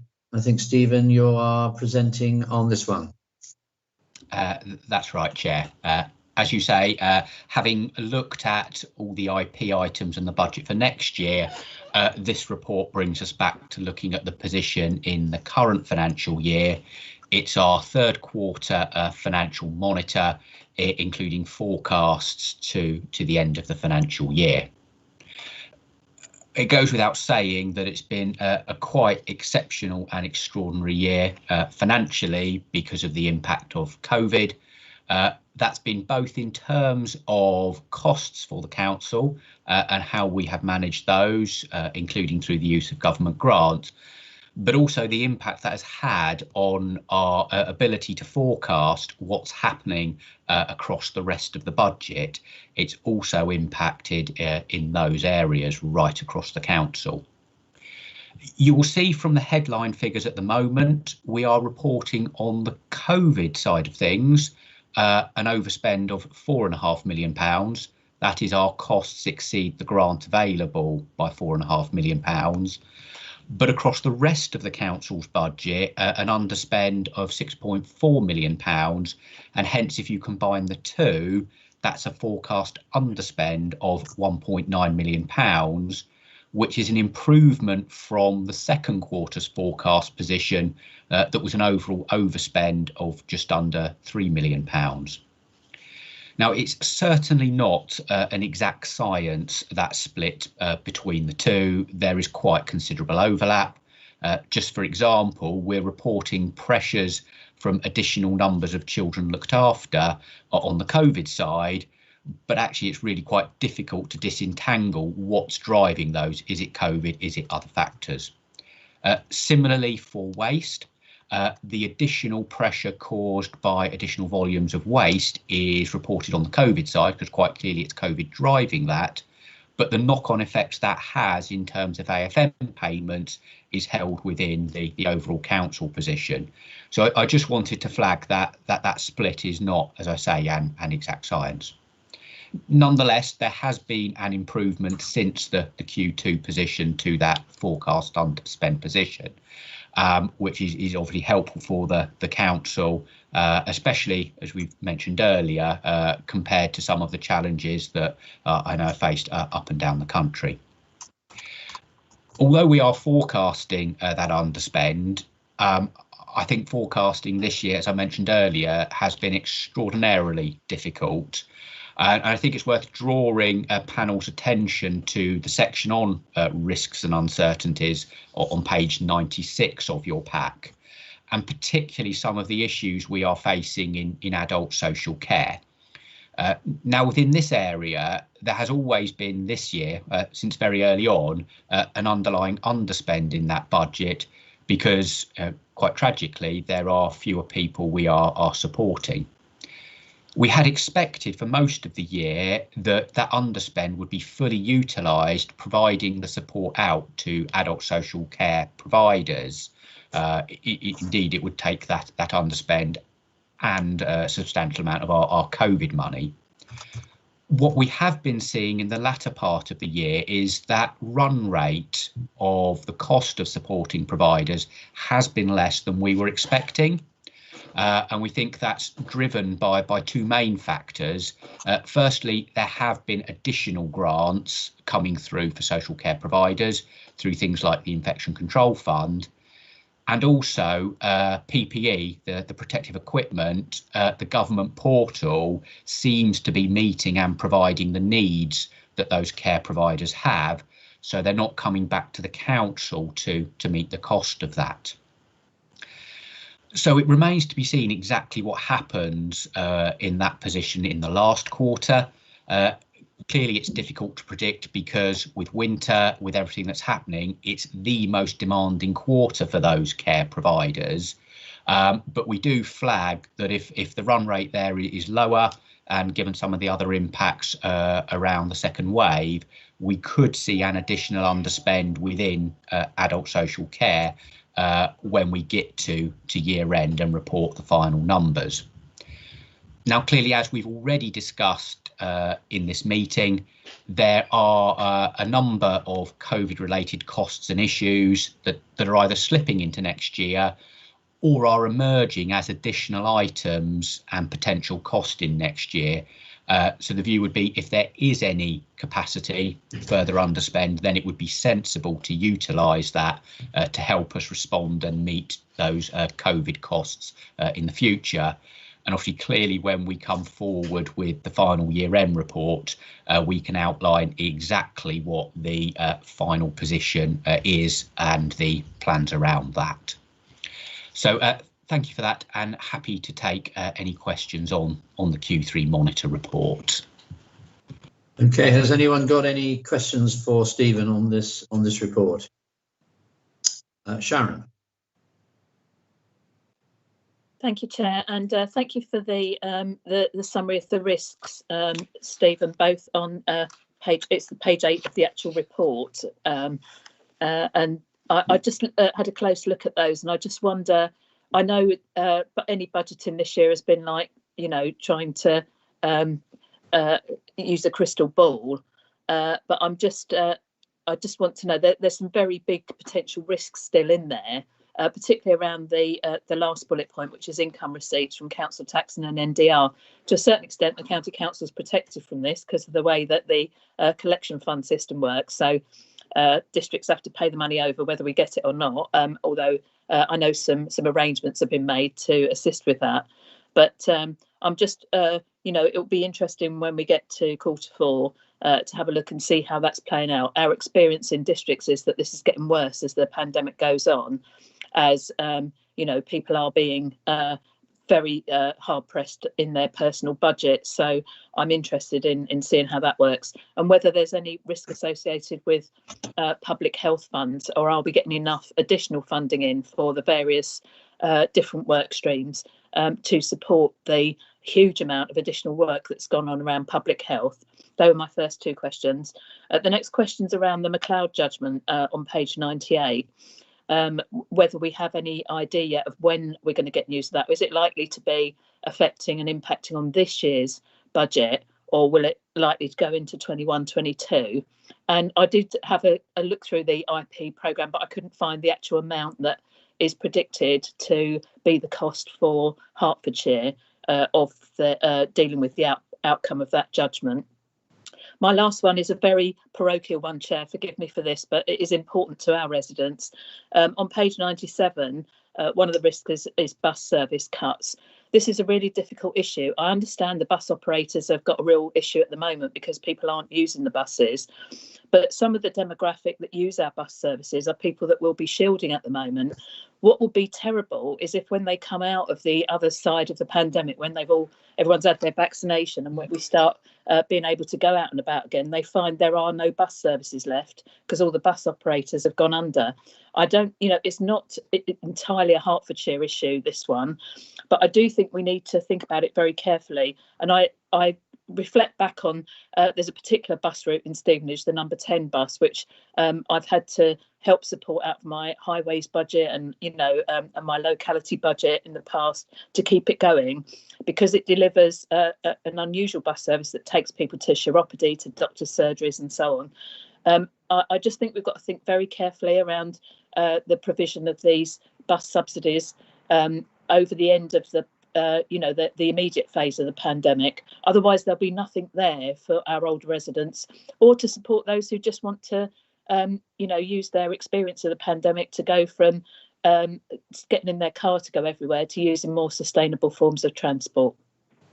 Thank you, Sharon. I'm not sure how many of those questions Stephen can answer, particularly the last one, but in relation to your question, Stephen, do you have a response? Because I think I jotted down 4 there, and I'll have a stab at all of them. The first one was in relation to council tax receipts, and I think exactly as Sharon outlined, there is no immediate impact on the county council's budget this year if there is a shortfall in council tax collection because of the pandemic and the impact on household incomes.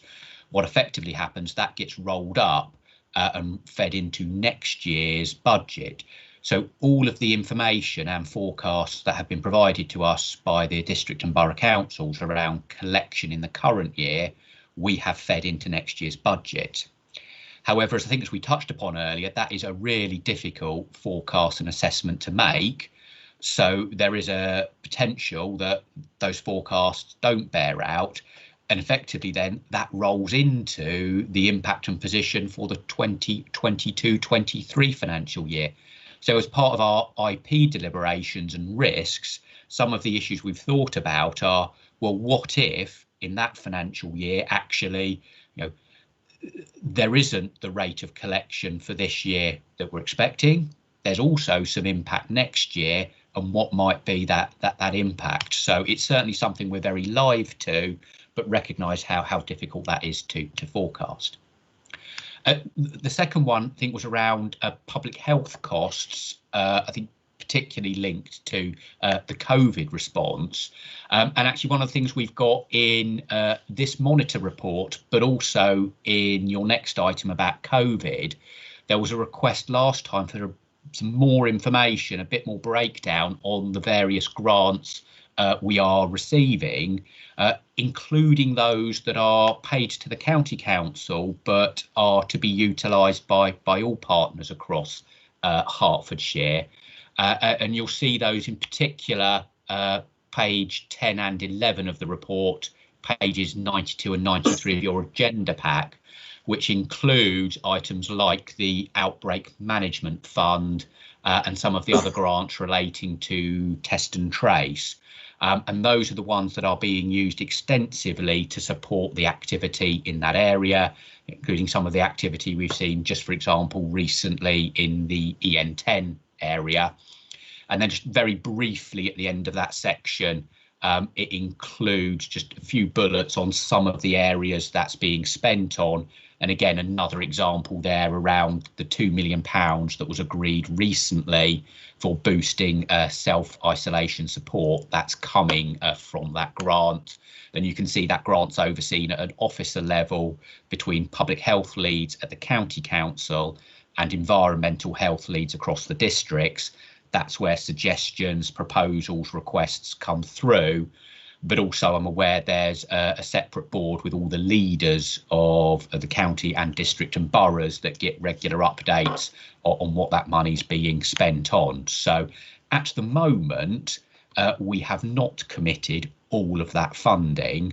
So I think we're in a relatively good place for that. And government has confirmed that funding, if any of it isn't used by 31st of March, can be utilised into next year. So that's really helpful because we can use that most effectively as we need to. Third question was around the McLeod judgment. For those of you who are not familiar with this, it's a case around discrimination with regards to pension payments and may affect and require additional pension payments from the Hertfordshire Local Government Pension Scheme. It hasn't been finally resolved because there has been case after case, appeal after appeal on this. Any of you who were on the pension committee will know we've had some forecasts and updates from the actuary and advisors outlining they believe actually the cost impact for the Hertfordshire Fund should be reasonably low.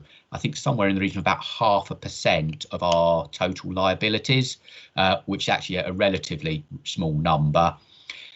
Clearly, that's something ultimately the actuary will take into account when setting the required pension contribution rates for the county council and all other employers in the fund.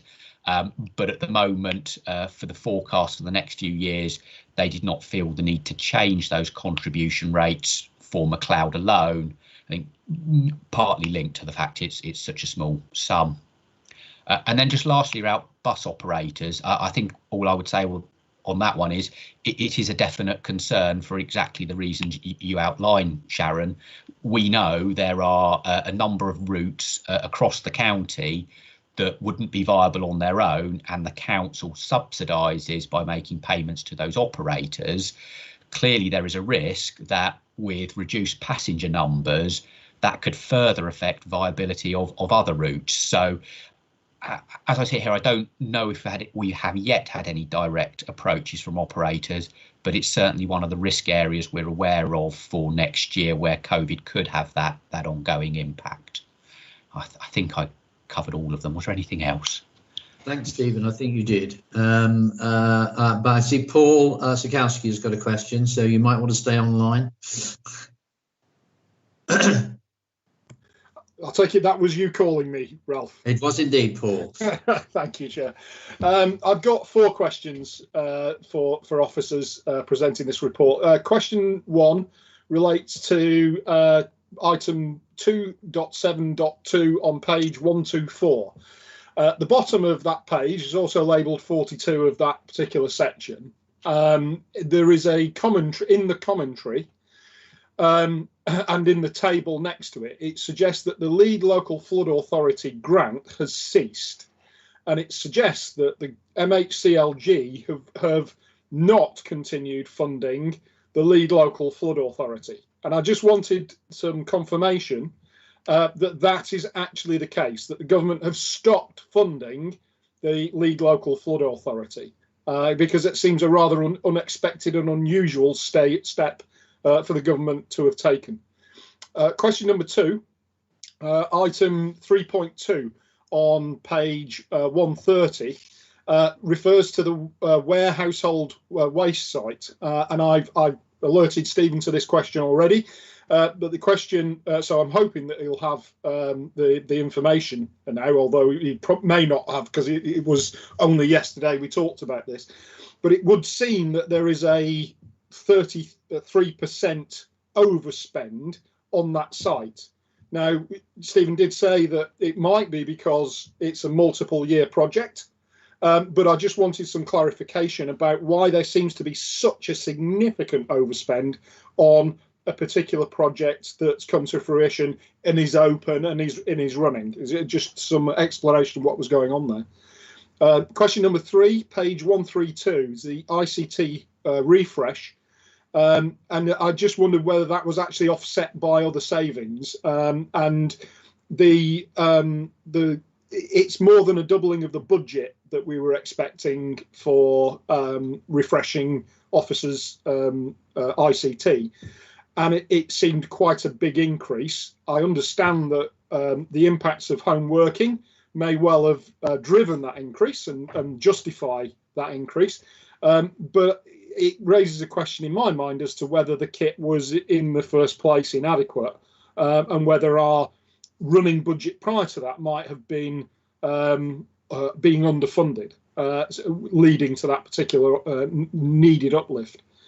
And the final one is table 16 on page 135. If you look at that particular table, it shows you quite clearly how behind the target the council is in terms of delivering budgeted receipts, capital receipts from that were assumed, and how much has actually been received. And it again reiterates the point that actually we need to perhaps look at this, and I understand officers are looking at it. There is a budget line elsewhere that suggests there is additional officer support to try and unblock this particular logjam. But I just wanted to flag and have perhaps some commentary about the underachievement on capital receipts for 2020-21. Okay, thank you, Paul. I'll pick each one of those in turn.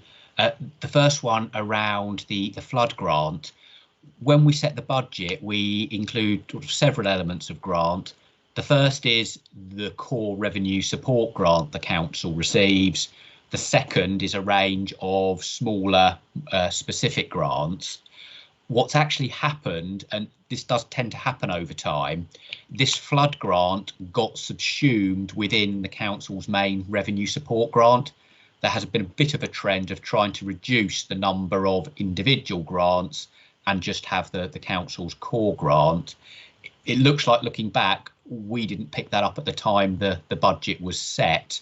So we should have effectively stripped that separate grant out of our financing, because the funding was coming through in the regular grant. So obviously we're having to deal with that at this point in year. Stephen, can I just come back on that? But the revenue support grant hasn't gone up, has it?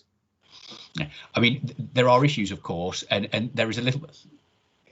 This has happened with a few of the grants where you can see a trail of it being subsumed within the overall grant and startup funding assessment position, but either overall grants, those grants are coming down. So there's an element of they could be offset by wider reductions in that general grant. Okay. Okay. Second one around the Ware Recycling Centre, it was exactly as you outlined. The numbers. That's nothing into expert things. Yeah, sorry, the numbers from the government. Sorry, Sharon. I didn't mean from you. I meant from the government. So we're going to subsume this into your grant, then we're going to cut your grant overall, so you won't know what money you've got in there for flooding at all. And it's the same with many of these finance streams. Which I think possibly explains why we didn't necessarily notice it in the budget setting last time.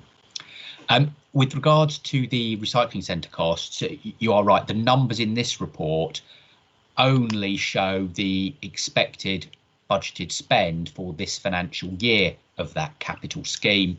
The overall budget for that recycling centre was £7.25 million. There is an overspend that has occurred of £500,000, taking the total cost to £7.75 million. You'll see there's the narrative in the report that outlines roughly the split of that £500,000 is around 200,000 relating to contamination on the site, and 300,000 due to the final delays this year prior to opening and additional costs from COVID. So that site, as you say, is open. The council will face those additional costs, some of which, because they are COVID related, we can utilise the COVID grant to cover. Thirdly, around the ICT refresh, and again, for those who may not have seen this section, so we have an annual capital budget for refreshing technology, be it PCs, laptops that officers and indeed members use. This year, the spend on that has significantly exceeded the budget because of the rollout of additional kit we have needed to do to support remote working. I think in part it possibly does reflect, in some cases, laptops some people have being quite old. So actually to properly enable them to work remotely, updates to those are needed. I think in some cases it also reflects the fact that people may have been working on a desktop that may have been their sole device, and without a new laptop they are unable to work remotely. So that's why we've seen a significant increase in spend there. What we've been able to do is manage that partly by bringing forward some of the funding from next year. As I say, it's an annual programme, and also because legitimately COVID is driving that. So some of that COVID grant can cover some of those costs. What it has led us to do is actually review the spend in future years, given that the more flexible working is more likely to become the norm. Then it has been necessary to review whether the size of the budget we have annually is sufficient. Concluded it isn't, and hence in IP we've needed to top that up. In terms of whether that drives savings, I think that is more linked into the wider ways of working project around defining those new ways of working and approach, and what might be some of the benefits, including savings around that. So at the moment, not included in the IP, but definitely part of that work stream moving forward. And then lastly, I think the fourth question was around the level of capital receipts and whether we're in line with the target, and quite rightly pointing out at the moment that the level of receipts received does not achieve that target. Again, in my experience, not too unusual. It seems like a number of the sites tend to complete later on in the year, and I know there's a number of areas where that is being moved through. Now, whether that gets us to the target or not remains to be seen. But to be clear, we now have targets in the IP that are driven and linked to individual sites. So if we can't get those sites over the line and sold by 31st of March, then clearly we'll still continue to pursue those, and hopefully those receipts will come early on in the new financial year. Okay, thank you. If I could just respond to say on the ICT, actually, it's not something that I'd actually considered, but you're absolutely right. Quite a significant number of our employees may have only been provided with a desktop machine at County Hall, and they would have needed different kit to be able to enable them to work from home. So that I think very much justifies the kind of level of expenditure that's in there, and that answers good. So that's very useful, actually, a very useful observation. Indeed, and maybe I'll just make one further comment on that. It doesn't naturally follow that if you have a desktop, then council will provide a laptop, because actually a better solution might be that individual might have their own device at home that they can utilise to access council's network. And indeed, I know one of the other areas that's underway at the moment is upgrading and enhancing the software and systems that people would access the council's network under those arrangements, to make sure they get almost as good an experience as if they're using a council laptop. So there's a number of approaches to trying to make the experience for those working remotely as good as possible as far as the technology is concerned. Thank you, Stephen. I can't see any other questions being asked. So I'm going to return to the order sheet and the recommendation, which is that members are invited to recommend to the Cabinet that it note the contents of the report, recognising the size of the financial challenge facing the Council and the high level of uncertainty prevalent in the current forecasts of expenditure and future government support. So could you indicate in the chat line whether you agree with the recommendation that I've just read out, please?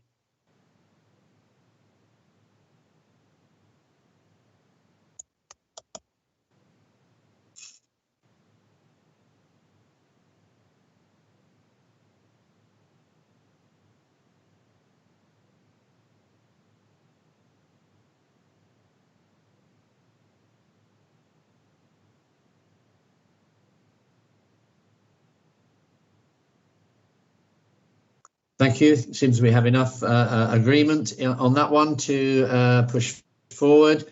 So the next item on the schedule is Hertfordshire County Council's response to the COVID-19 February update.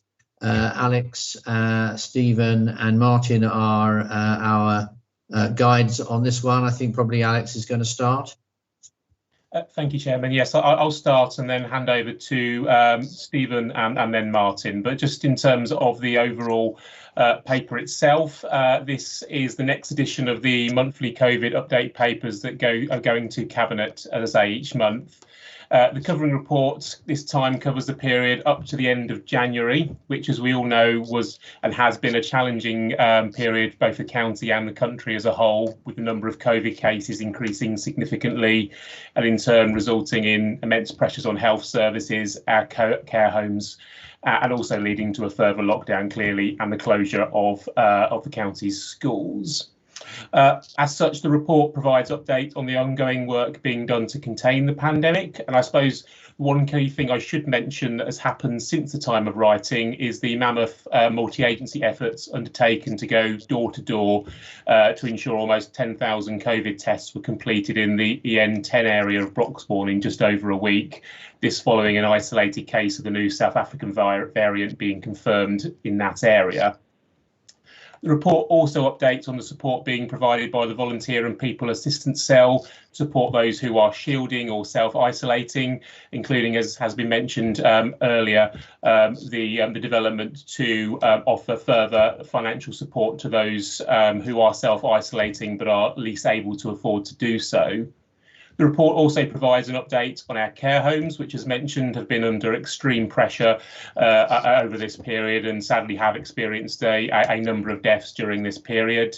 and also in terms of schools, which, and that particular part of the report seeks to provide a picture of the current situation where schools across the county are juggling the need to support homeschooling for most children and young people, whilst also providing face-to-face provision for a larger cohort than has been the case in previous lockdowns. It also seeks to provide an idea of some of the planning issues being considered for when the schools are able to reopen more fully. At the same time, clearly, whilst we're certainly in a challenging situation, we also know this particular period hopefully has reasons for optimism, primarily the rollout of the COVID vaccine. And as such, the report provides an update on all the hard work that's been done and is being done in this area, not only in terms of the opening of the mass vaccination centre at Robertson House, but also a range of other sites across the county, including most recently the large site at Welwyn Garden City at Roche, and of course being delivered across primary care networks across the county. As I mentioned, the report also provides a finance update and the next monthly COVID impact monitor. So I'll hand over to Stephen and then over to Martin to say a few words on each. Thank you, Alex. There's actually nothing really I need to add. We've had some extensive discussion this morning about the financial impact of COVID in the current year, next year through the IP, and helpfully Sharon asked a question under the monitor about the grants, and that was the only other bit I was going to draw attention to, because there was a request from panel last time for a bit more information around those, but we covered that in the last item, so nothing more for me to add. Thank you, Alex. Okay, Martin, you're up. Thank you, Chair, and good afternoon, panel. Martin North, of Intelligence. Yeah, just to reiterate, I mean, the box drop to the report here is that huge rise in the number of cases and deaths since it was last reported to Resources Panel in December. Probably worth just saying, number of cases when we last discussed this December, just over 21,000, as in the report now 65,000, so an enormous increase. But in spite of and consequent on that increase, the increased demand on and disruption of services, we can still report, I think, with some confidence that both the COVID metrics here and performance data more generally continue to show ongoing service stresses, but and crucially no material service failure. So I'll just highlight a few metrics and perhaps just update one or two of those metrics with some later information where it's helpful. So in terms of COVID-19 cases, 65,000 in the report. As of Wednesday, 71,301. COVID deaths, tragically, 1,806 have gone up by a further 470 to stand at 2,276 as at Wednesday this week. COVID cases in terms of per week, 411.8, that's now come down quite considerably to 207.4 per 100,000. So that represents, in terms of headline, about a 31% decrease, on the previous 7 days. And that's quite consistent, importantly, right across the county, generally between 20 to 40% in each district reduction week on week. For the first time in many weeks, the number of deaths in that week has actually started to go down, increased 226 last week. Prior week was 244. Horrendous, but at least it's beginning to turn in the right direction.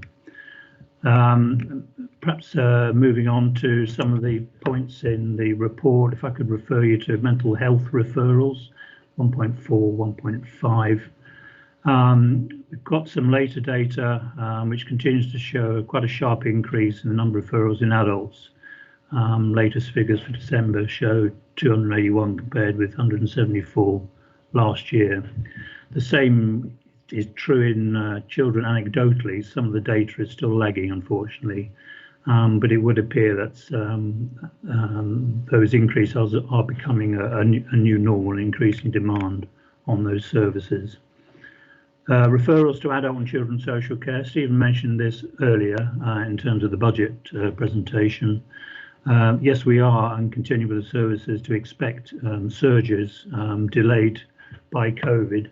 And there are signs, looking at the January data, later than data that you've got here, that there are increases now coming through in the adult, in terms of adult mental health, referrals. Domestic abuse, we have a number of measures, domestic abuse and violence, a number of measures throughout the report, and all those measures are showing at above levels compared to the same time last year. Again, Stephen mentioned children looked after. Yes, CLA continues to be much higher than last year. We've done a bit of work since the last panel in unpicking that, to just trying to drill down and understand what some of the drivers are there.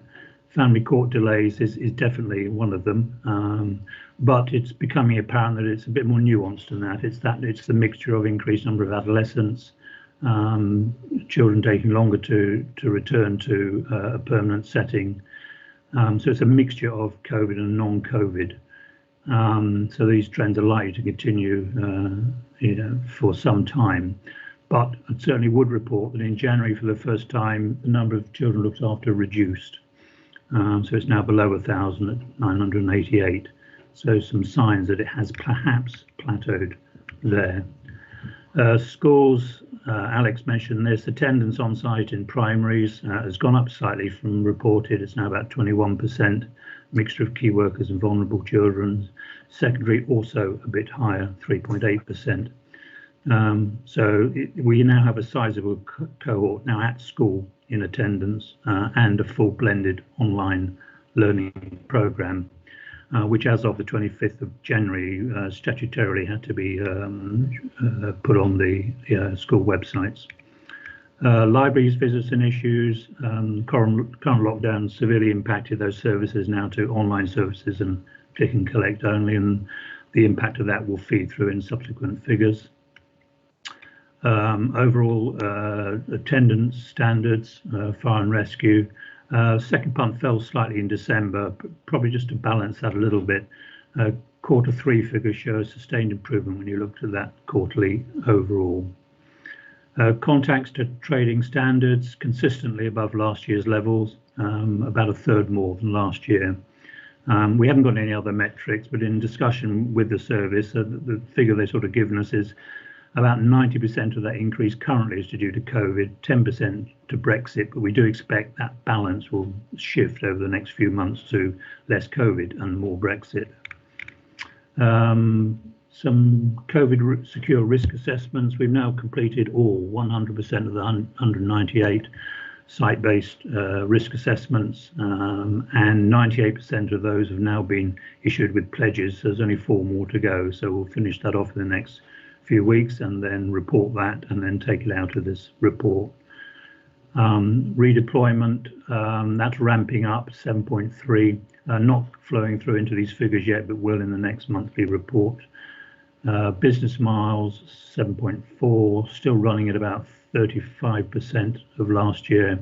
The current lockdown will dampen that a little bit further, probably nearer to 30% of the miles claimed this year compared to last year at year end. Furloughed, I'd draw your attention to at 7.5, and you'll notice a very big increase because the schools are locked down, are closed in the main. Most of that to do with the catering service, and we're almost back in terms of the number of furloughed to lockdown 1 levels. 7.8 death registration, sadly, as you might expect, quite a substantial increase in January. 1,374 compared to 795 in December. And lastly, on the VPAC side, a very big increase in the number of volunteers, another 1,000 volunteers in January to nearly 11,000 now. And likewise in the number of volunteers deployed. And Hearts Help calls made, again, a substantial increase in the number of calls in January. Another 10,000 additional calls in that month.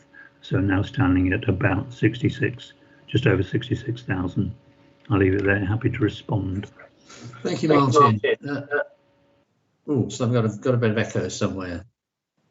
That seems to have gone. Okay, that's good. Sorry, I'm just going to go back. I've hit the wrong button on mine. I've got Tim Williams first. Thank you very much, Ralph. Yes, I just wanted to come back on basically the education section, which is, I believe, in paragraph 6.2, page 159 of the public agenda. And I appreciate here it's sort of highlighted an uncertainty period over Christmas.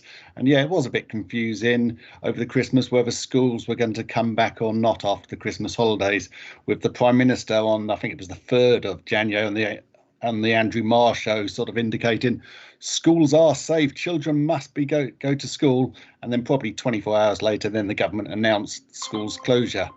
Of course, homeschooling is no doubt causing much stress and anxiety throughout those households, and there are great concerns, sorry, doorbell's going, there are great concerns for mental health, well-being of the children, of the parents, and of course of everyone affected by this horrendous pandemic. And I think there's been some academic reports recently highlighting it's even more so across all the vulnerable groups. And I know that, Martin, you highlighted earlier, even in Hertfordshire, we can actually see this all happening at the moment. So has Herts County Council got in place the mechanism, the support to, particularly in the adult care area, the children's services area, education, I can imagine, to combat, to minimise the potential enduring mental health and well-being concerns?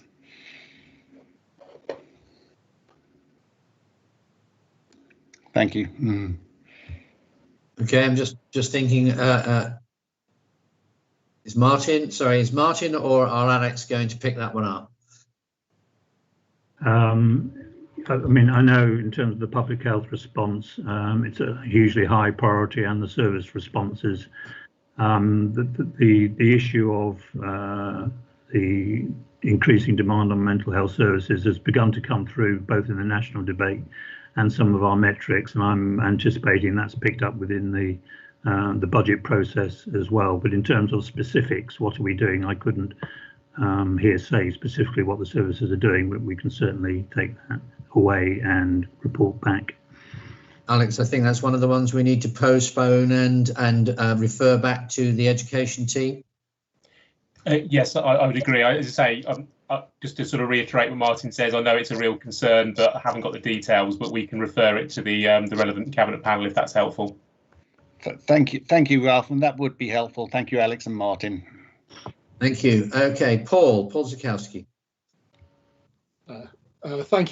Thank you, Chair. The question that I've got really is around COVID cases and deaths around care users, because what's presented in the paper that's in front of us is total number of cases, total number of deaths, and how that's changed over a period of time. But we've seen at a kind of national level the different structure of the outbreaks that's happening in care homes and the lower fall in cases and deaths that we've seen in care homes. And I wondered whether that was reflected in Hertfordshire, but the data that's presented is on total cases and total deaths, and then on how many care homes are closed or restricting entry, but not about what's happening with the care home users. And I just wondered whether that was a gap in the data that we may want to subsequently fill, and whether you had any insight into what's happening with those care home outbreaks and how they have developed over time and where we're at with that. I'll ask Martin to come back on that, but I'm just to preempt something you might say. I'm sure I've seen separate graphs of care home deaths as opposed to the whole of the population deaths. But Martin, perhaps you can confirm that or otherwise.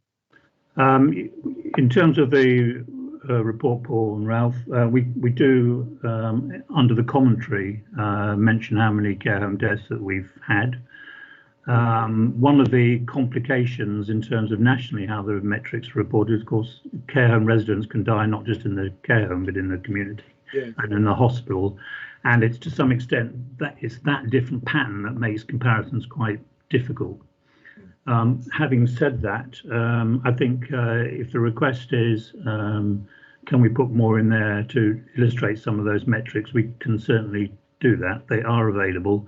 We stick to using nationally available sources. We just continue to believe that that's the most sensible thing to do, even where sometimes there are some shortcomings in some of that data for one of the reasons I just mentioned.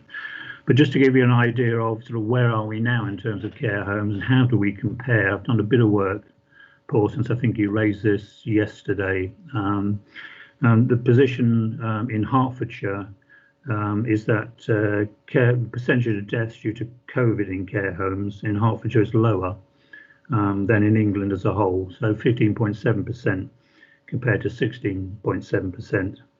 And COVID-19 deaths in care homes as a percentage of all COVID deaths in the whole county is again in Hertfordshire lower than in the comparable figure for England, 22.1% compared to 24%. Now, huge caveats around that, but those are the national figures. Different bodies report in slightly different ways. The Quality Care Commission receives their data direct from the care homes, for example. You get a slightly different picture. But we are comparing with that data set apples with apples. All I draw from that is we're not out of line, particularly not an outline in any respect in terms of the pattern in the distribution of these tragic deaths in Hertfordshire compared to the nation, so England, I should say, as a whole. Yeah. Thank you, Martin.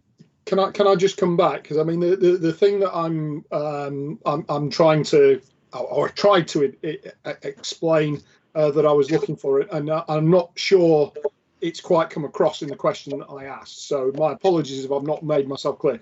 So I know that in the narrative there is a number that says this is how many care home residents may have died, and I think there's also a commentary about how many have had COVID. The key is how things change over a weekly period, really. So it's we're seeing in the general population a fall from a peak that happened in, I think, early January. Yeah.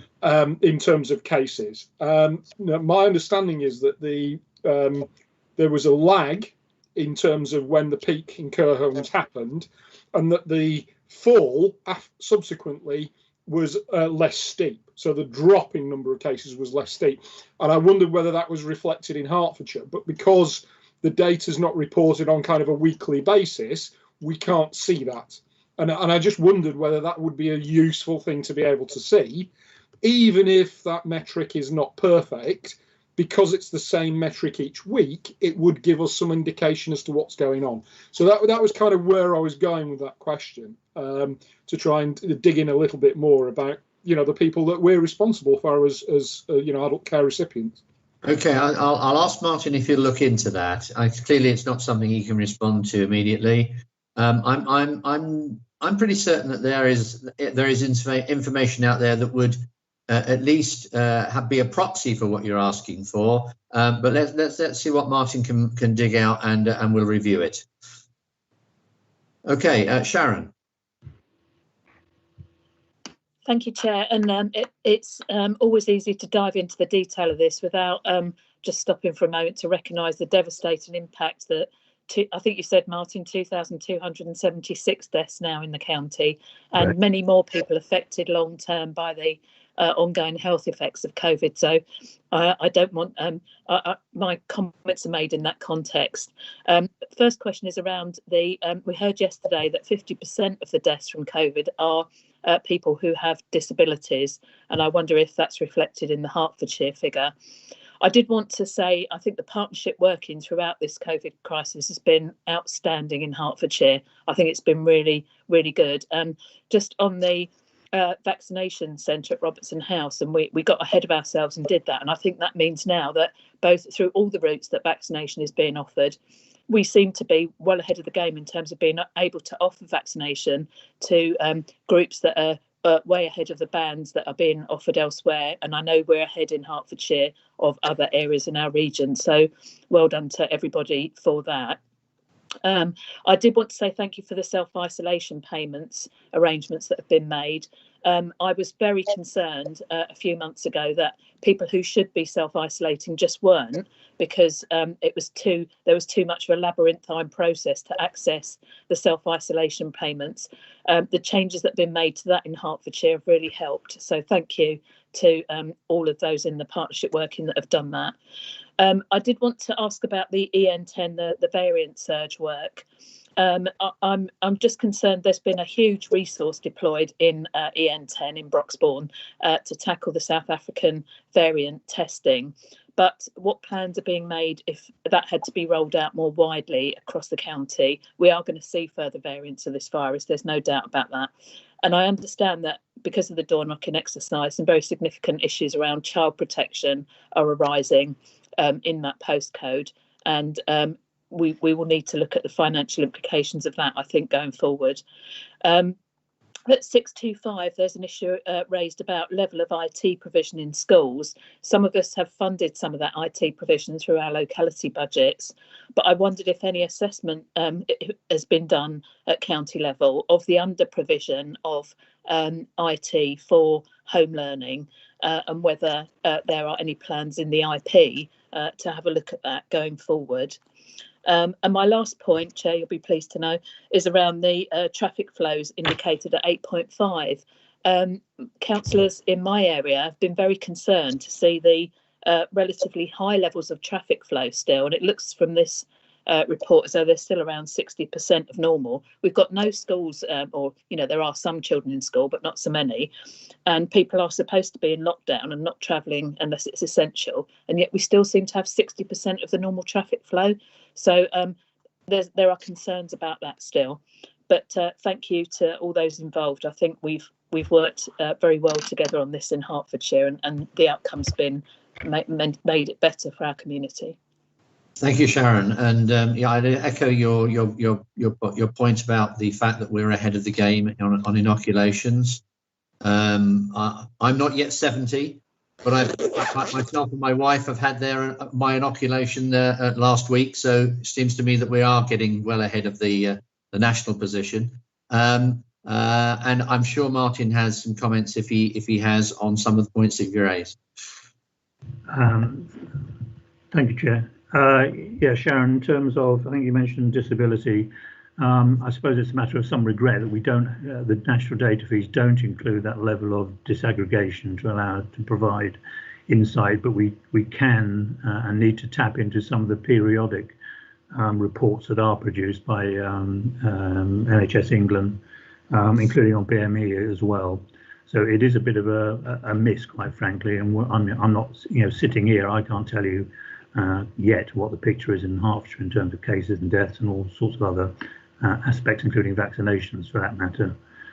So it is a bit of a miss. I haven't got any specific comments on any other points. I think one of them was about resourcing IT in schools. Stephen, whether that's something you can comment on. I mean, just very quickly, no specific provision in IP at the moment for this issue. We are picking up that whilst there is provision coming from DFE, that approach is pretty much overwhelmed, and the devices are not getting out where they're needed, I think, as fast as we would like. Where we are concentrating efforts just at the moment is actually, I think, in those areas where even that DFE provision might not cover. So I think, for example, there are some children, particularly in care, who might not be in school and hence would miss that. So within the last 2 weeks, we have agreed out of the COVID fund £135,000 to be spent on 350 Chromebooks to be rolled out, exactly targeted to those children in the first instance. And clearly, if Jenny Cole, Simon Newlands do come back saying there are wider issues, then we'll have to look to see what is possible in terms of response to that within that overall COVID funding we've got. So that's where it'd be covered rather than a specific line item within IP. Thank you, Stephen. We'll try and move on a little bit. We're getting close to our allotted time. I don't want to not cover everything, so perhaps we could just push along with our questions and answers. Francis and then Judy. Thanks. very welcome to hear an increase in the allocation of Chromebooks. I'm assuming you're talking about laptops there. That's great. Sharon, totally agree about traffic. I can't believe how much traffic we have on the roads here. It's totally inappropriate. Over the Christmas period, everybody was driving everywhere in my area. It was awful. Thanks so much for officers for the information. I've got one particular question. Martin, you commented that sometimes the national data is not in as helpful a format and you have to follow it. I've got a specific question under 8.4, which I think is on, let me just scroll it down, Agenda Pack 204. I don't know whether you'll know the answer. You might need to come back. Claimant count in districts. And the percentage columns at the end, the percentage increase in claimants March to December and then year to year is over 100% in all cases. Now, to a statistician, over 100% means double if it's a percentage increase. I see the United Kingdom figure at the bottom. Look at the final column. For the 12 months is up 117%. Do they mean 100% and 117% of last year or a 17% increase? That's my first question. My second question is, oh my goodness me, look at the variation across Hertfordshire. So for example, East Herts over the year, 239%. Now, who knows whether that's 139% increase or 239% of the previous year, but either way, it's huge. And if you look at the other, I can't remember which was the lowest. The lowest was, well, in Hatfield, which was a mere, I use the words guardedly, 139% increase over last year or a 39% increase over last year. But obviously the background to the data, please advise. But secondly, comments please on the astonishing variation across our districts and boroughs, and what is included in claimant count. Does it include, for example, furloughed? I wouldn't have thought so, but I welcome your advice. Thank you, Francis. I'm going to have to take some of those questions away, to be quite honest with you. You're quite right. I particularly look at the percentage ones. I mean, the figures are right, but you're right. Is it 39% or is it 139%? I will have a look at that, and if there's an error, then obviously I apologise. What's included and what's excluded is actually quite complicated. And I think with your agreement, what I'll do is add into the commentary or under the table of footnote, perhaps, rather than the commentary, an explanation of precisely what is included in those figures. I know them to be accurate, but it's about helping to interpret them, and I apologise, I can't do it for you at this moment in time. It's the variation across the county which really, really bothers me and surprises me as well. Had I been asked to predict what the variation might look like, I would not have drawn up that pattern. I probably can offer a little bit of insight, and I think this picks up some of the comments I think Scott shared with us in terms of what the LEP have been reporting on in terms of COVID impact, how that does vary substantially in terms of the sort of profile of businesses within the sector. So COVID plays out quite substantially differently in different parts of the county, and I would assume no more than that, that is the correlation and the explanation for some of those quite substantive differences. It's basically the pattern of the business or the employee base and community sectors across the county. But again, we can have a look at that. Thank you, Martin. I see two more hands have come up. Judy, I said you were next, so I'll take that, and I'll ask Paul if he wants to reconsider, because we do need to move on. They've got 3 other items to get done before too long. So, Judy. Thank you, Chair. It's just another of my musings, if you like, based on volunteering, on people assistance and on the vaccination rollout, that I think we should be attuned to, and it's another of those unintended consequence issues that might mean that we have to be careful about getting too confident that we've got the whole volunteer stuff cracked and partnership working cracked, because I too am a just under 70-year-old who's had a vaccination. There are many of us in the county, and that's absolutely marvellous. But when I went for my vaccination, I, of course, was confronted with the reality that there are a huge number of people now in Hertfordshire who had not been out since last March, who have now had the really quite terrifying experience of going to their doctor's surgery or Robertson House or the Lister Hospital for a vaccination. And over the next weeks, those people hopefully will get more confident about going for daily walks, about leaving their houses, about going out. And at the same time, we've got a little bit of tension going on in some of our town centres between the police and our business improvement districts, and the need, they feel, some of them, to seal up benches where people might sit in our town centres.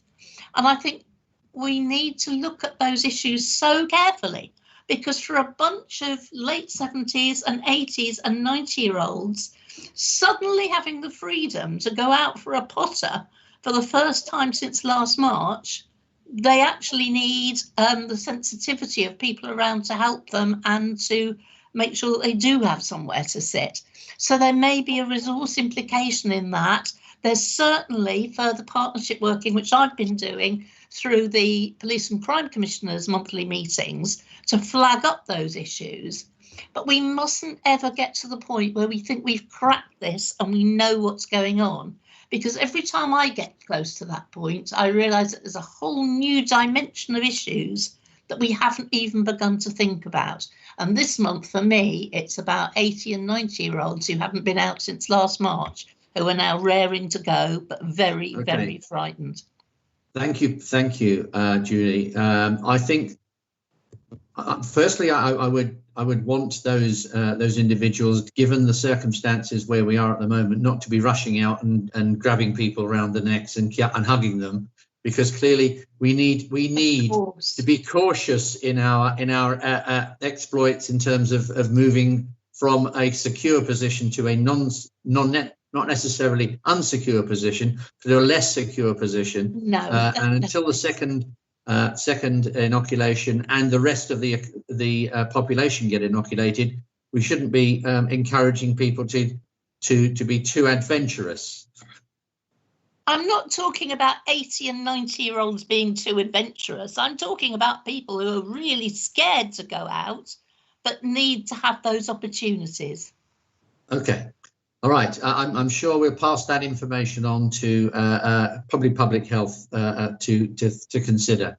Paul, you've clearly reconsidered and decided that you want to ask the question. So what's the question? It's not a question. It was an assistance, I think, to Martin, that in response to Francis, if she looks at 8.2, the overall unemployment rate, the rate between March and May last year is shown in that graph, and it indicates a 150% increase in the overall unemployment rate. So the numbers, when you look at the numbers in 8.3, relate to changes from December 2019 to December 2020. So a range of 150% is correct. It is, in fact, a 150% increase, and ranges around that depending on the particular district that we're talking about. So hopefully I was assisting in just clarifying that those numbers are right.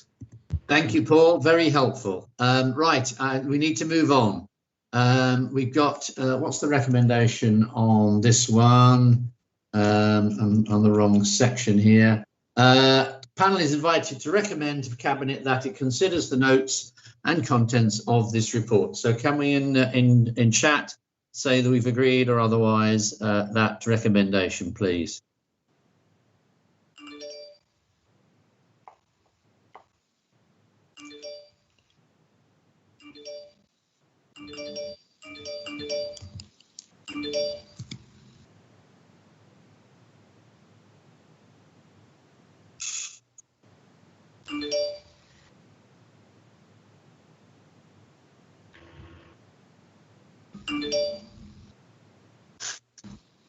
Okay, I think that's agreed.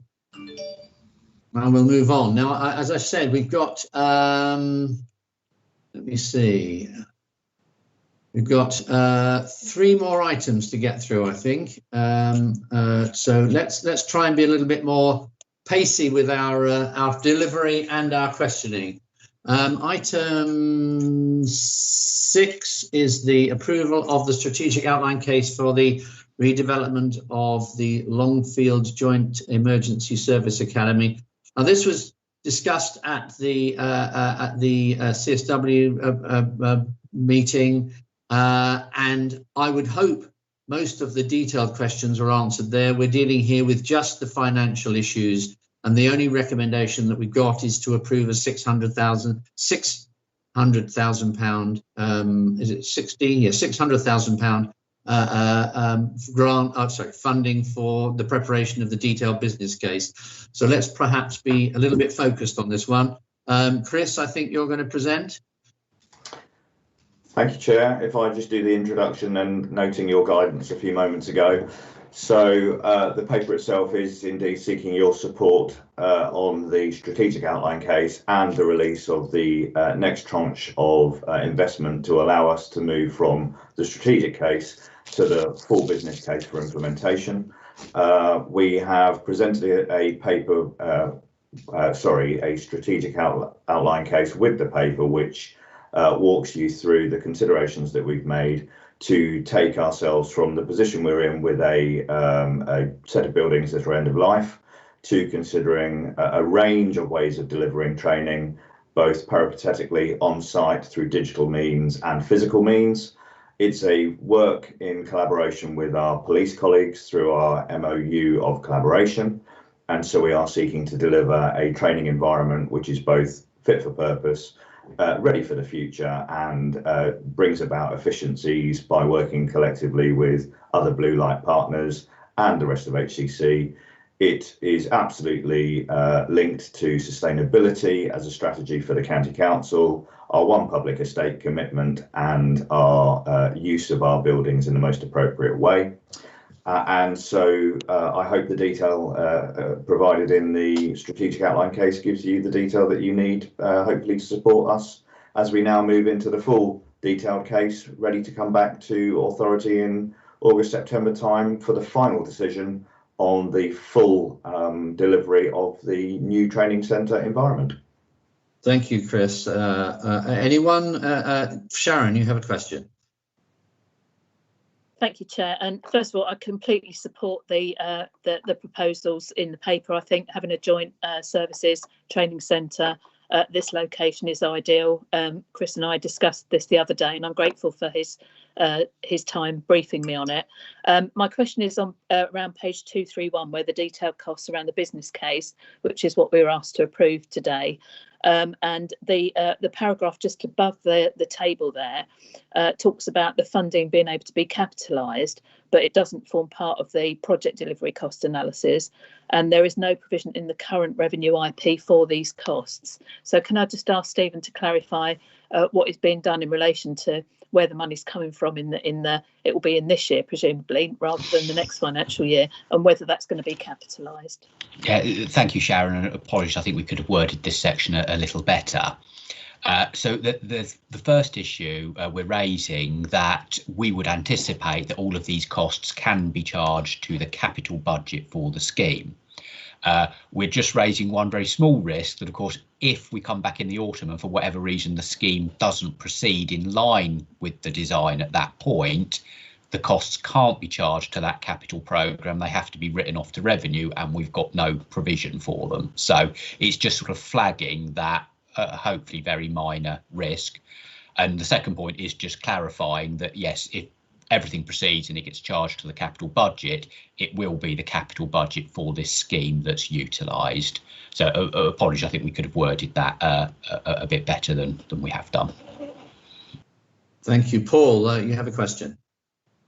Yeah, I was just hoping that Chris could confirm categorically that the MOU signed with the Police and Crime Commissioner is set in stone and actually commits the Police and Crime Commissioner to co-fund this particular facility.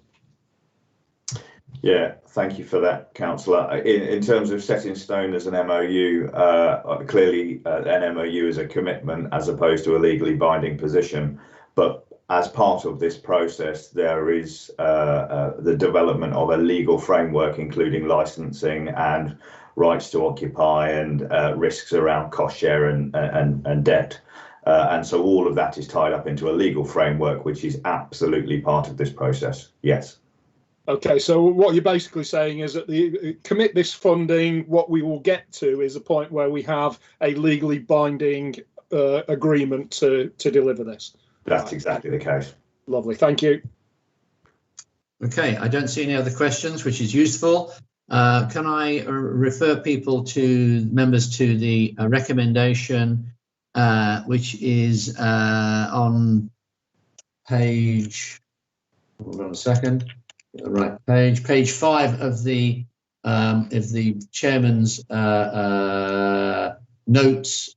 I'm not proposing to read it out, but it's in 2 parts. So could I ask people if they would agree to? I'll read the last one out, which is the recommend to the cabinet. The cabinet approves the expenditure of £600,000 to develop the full business case for this project. So can you in the appropriate location in chat say you agree or otherwise, please?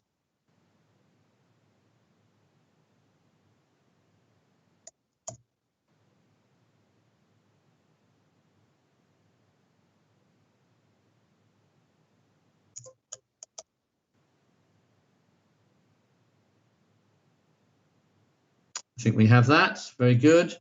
Okay, we'll move on to the next item, which is to consider the financial reinvestment into Bishop Stortford's Young People's Centre. I think Peter Hosier is going to present this one. Good afternoon. Thank you, Chair. I think Emily White is going to start, and then I'll chip in after that. Thank you. Yes, thank you, Chair.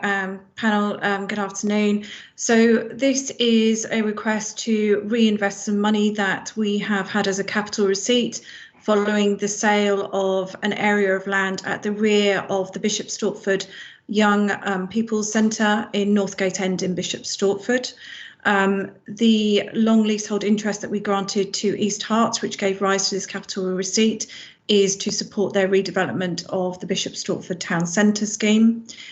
The building that the Young Person Centre is within is an old Victorian school building, and therefore, although it's not listed, it is of local interest, and obviously, given its age, also has maintenance and repair costs associated with it of a building of that type. We are asking for the funding for 2 reasons. One is to carry out refurbishment and renovation of the fabric of the building.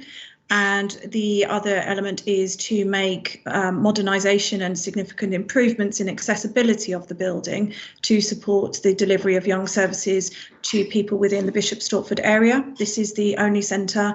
It is in the town centre. And Bishop Stortford is a growing population with an increasing need for the services that Peter Hosier's team deliver from this site. Additionally, given the reduced area of land at the rear, there is a concentration of services internally, and it is ensuring that that space is fit for purpose and able to deliver services into the long-term future from here. Thank you, Emily. Peter, if you just be brief in your comments, we're trying to move this one along quickly. I don't think there's going to be a lot of opposition to this. Right, I'll whistle stop through it then. So just to give the headlines in terms of what the difference will mean, the centre is well used, and the services that are currently going on will continue there. But this change, if agreed, would hugely improve the facilities and the usability of the space. Although most of the outside grass space won't be available to us, there will still be a small space, and that will enable us to keep delivering team games and DV award practice sessions and other parts of the programme. We will look to utilise the funding to improve the immediate outside space, the tarmac space outside the building, which during the day and during summer evenings will certainly give us an additional space to deliver work that we don't really have at the moment. A significant improvement would be the creation of an access point at the front of the building, and the focus of that work is around providing a drop-in relating to education, training and employment advice. The entrance would be substantially improved. It's not desperately clear when you look at the building at the moment exactly where the entrance is to some people, so it'd be far more welcoming and usable, including making it far more accessible for wheelchair users. A significant difference would be the installation of a life skills training kitchen. This is around delivery of independent living skills, something we don't have at the centre at all, and hopefully we wouldn't have enough space to work with 12 young people there in that space at any one time. We would reinstate the gym facilities on the lower ground floor and create a new group work and training space on the first floor, refurbish the music studio, substantially redecorate, remodernise lighting, flooring, etc. throughout, including in the activity hall, which desperately needs it, and also take the opportunity to improve the security and outside lighting at the centre. Thank you very much. Eric, I think you have a declarable interest here and you'd like to put it forward. Yes, please. Yes, as an exec member of East Herts and a member of the Old River Lane Delivery Board. So not a DPI, but an interest that's worth noting. And as said, this came from the Land Assembly for the Old River Lane project, and very worthwhile. I'm glad that the money's being ploughed back into a very, very good service for young people. So I don't know whether that means I can vote on this, Chairman, or not. I think, having declared your position, I don't see any reason why you shouldn't, unless the manager of the panel can consider otherwise. I'll let her think about that for a moment. Was there anything else you wanted to say, Eric? No, that's fine, thank you. Okay, Paul. This might be better directed at Stephen rather than Emily or Peter, but I wanted to refer the decision on this back to item 4 and the table at page 135 in the pack, table 16, to ask the question in terms of the total actual and targeted receipts in that column to 31st of 12, 2020, is the amount we're talking about for this particular project the majority of that actual receipts to the 31st of December? I have to admit, I don't know the makeup of that total and which ones are in. I suspect, given that we're talking about a very specific area of the monitor, it would be unfair to ask Emily that question either. So I think maybe if we could get back to you on that, Paul. I suspect, given that it's earmarked for this specific purpose, it's not in that total, because that total is a requirement to support the overall capital programme. But let's get back to you on that, if that's okay. That'd be absolutely fine. Thank you. Okay, I don't see any other questions, and from a personal perspective, this is a project that I think needs significant support from us. It's going to provide a facility in the centre of Bishop Stortford, which is going to be used and utilised by a growing population of young people who I think will be greatly supported by this refurbishment proposal. So can I ask if everybody can go into chat and indicate whether they're in favour of the recommendation, which is the panel are invited to recommend to Cabinet that it agree that the capital receipt of 790,000 from the lease of the playing field is reinvested in improving the condition, usability and life of the BSYPC in Stortford. So thank you very much. I'm losing my voice now.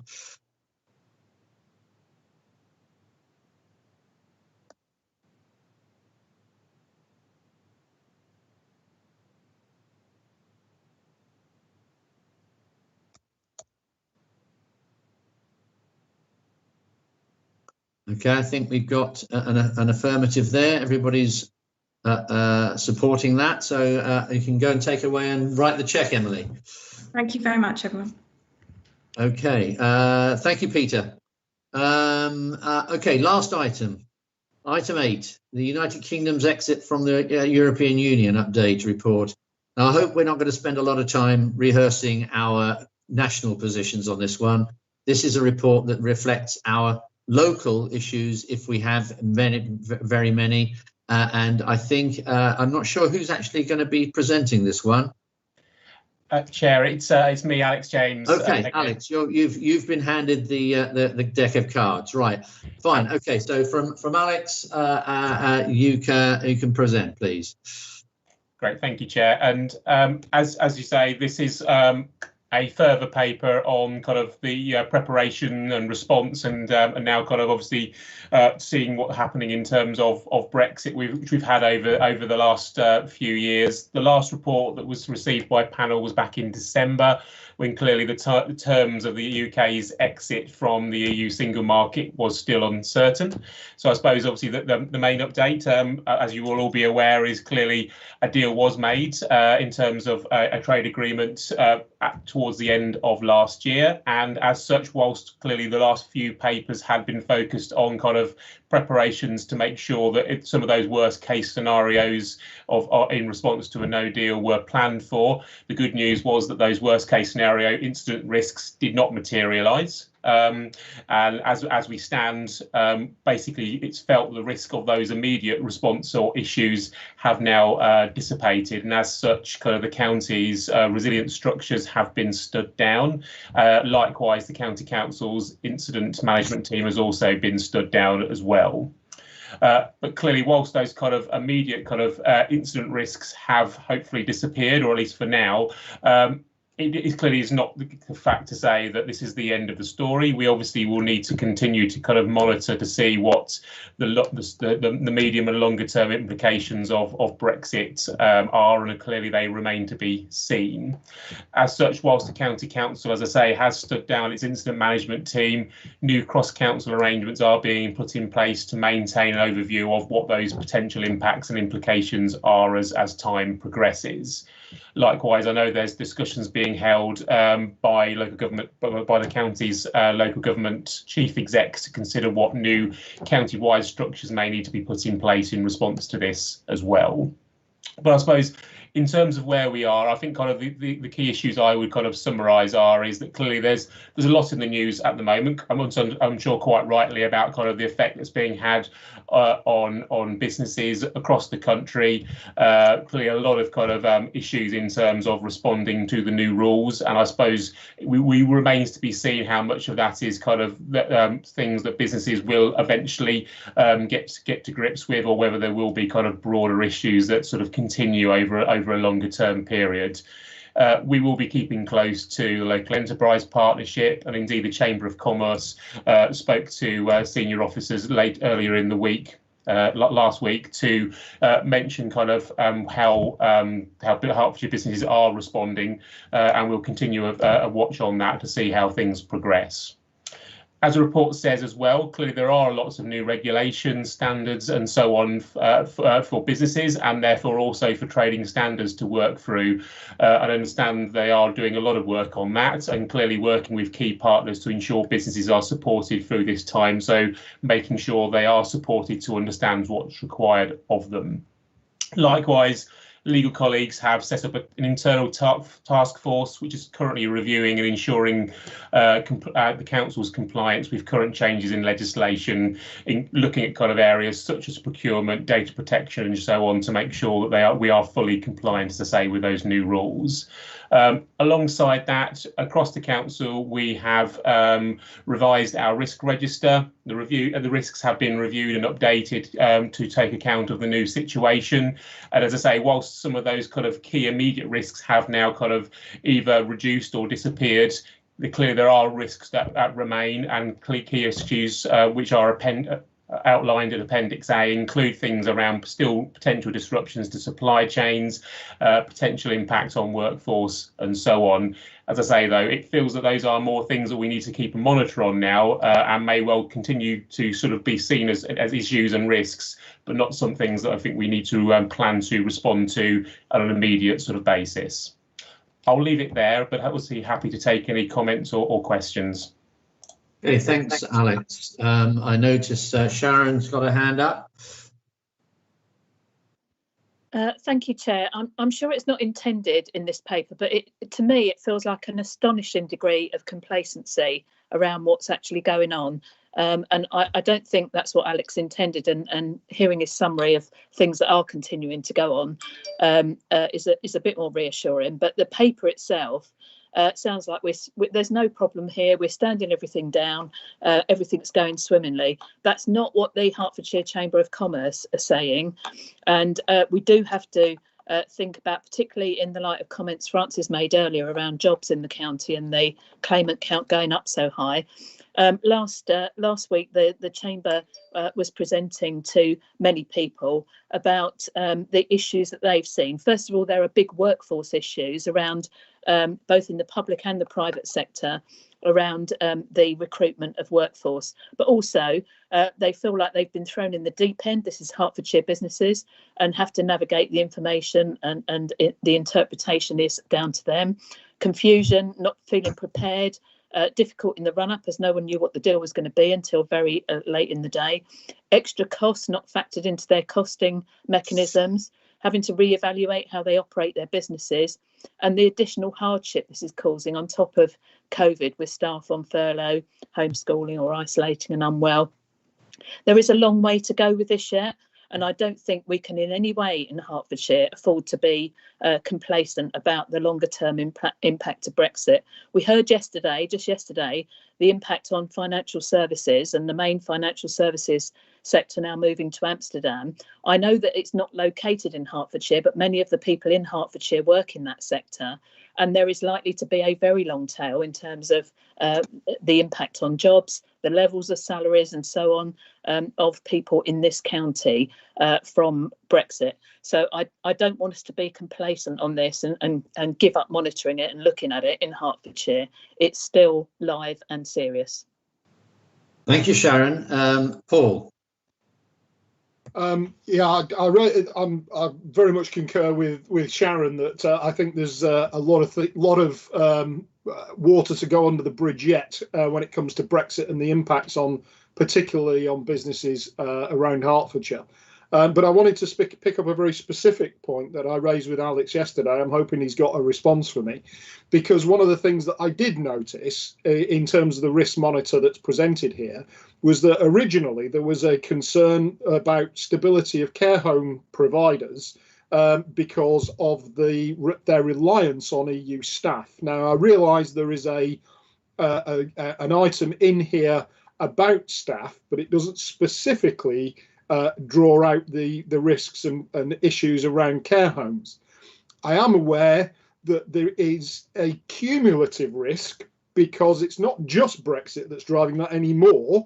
It's the restrictions that we're seeing around COVID, the outbreaks that we're seeing in homes, perhaps making people less keen on looking at that as a career path or a job opportunity. The travel restrictions that are now going to be coming into place will also have, I think, a fairly significant impact on the ability of care homes to recruit staff. We're seeing a situation where the council is putting multi-million-pound in support packages in place to try and make sure those care homes continue to be viable and continue to operate. So I wonder why, in that context, that particular risk appears to have disappeared from this list of risks. Okay, that's a specific question, Alex. I'm not sure you're going to necessarily have the answer to it without researching it. No, I can't give probably the specifics, although I can probably say to some extent a bit of the response to that, if I may. I mean, first of all, perhaps if I may kind of respond to Councillor Taylor. Certainly, the report was not intended to come across as complacent. As you say, I think kind of hopefully what I've kind of in terms of the introduction I gave kind of showed that we are doing still planning to keep a very close eye on kind of how things sort of roll out here. In terms of the adult social care risk, you're right, Paul, that in terms of the recruitment and entrenchment of care workers, there is clearly a key risk for here across the adult social care, and Brexit is a part of that. Certainly, conversations I had with adult social care colleagues yesterday recognises that, but actually felt that it's been sort of it highlighted on here because it was felt that it will be a slow burn probably over the next 3 to 4 years. And actually, there's also that kind of bit to sort of fit into the mix is that sadly kind of job losses, as has already been alluded in terms of COVID, may well help kind of mitigate that effect to some extent as well. So certainly something I know that adult social care are keeping a keen eye on, and it will be one factor that fits into that overall key risk. But that's probably hopefully gives you a bit of an explanation why it's not it's specifically illustrated here, but not that they haven't forgotten about it, and not that it is still not going to be an issue as we progress. Thank you, Alex. Stephen, I think you're probably wanting to come in as a response to a question already asked. Just very quickly, just wanted to add to the comments Alex made in response to Paul's question. And I know this issue around recruitment, levels of vacancies is one of the top priorities of Chris Badger as the new permanent Director of Adult Social Care, something I've heard him talk about recently. You may recall in this year's budget, we utilised the Adult Social Care precept to increase wages for care staff, primarily domiciliary care staff, because that's where we were really feeling the issues around recruitment. Next year's budget utilises some of next year's precept to do a similar approach for staff in some of the residential facilities, part of that wider package, which will include recruitment activity, just to try and address some of those issues you mentioned, which, as you say, are driven by a number of factors. Thank you, Stephen. Tim. Just to come back, I mean, the question I think was, why had it dropped out of the risk register? Because you're outlining a response to a risk, but actually, shouldn't that risk not actually still be on the register, even if the mitigation of that risk is actively in place? Thanks, Paul. I'll ask Alex to research that one and come back to us. Yes, I'll certainly research it. Just to clarify, because I'm conscious I didn't present the last couple of risk registers. Actually, that risk wasn't on there. It may well have been an oversight for it not to be on there, Paul, but actually it wasn't on there. But it's a fair point and a fair issue to raise. Tim. Yeah, thank you very much, Ralph. Yes, I was also going to raise about the staff recruitment issue as a risk sort of thing. That's probably across all public services, the NHS, everything like that. I can see the comment being picked up here, basically people feel it's covered sort of thing. But yes, as a risk, it is actually picked up in the corporate risk register about the care homes any case. I think it's in the top 5 risks, so there is a serious issue there.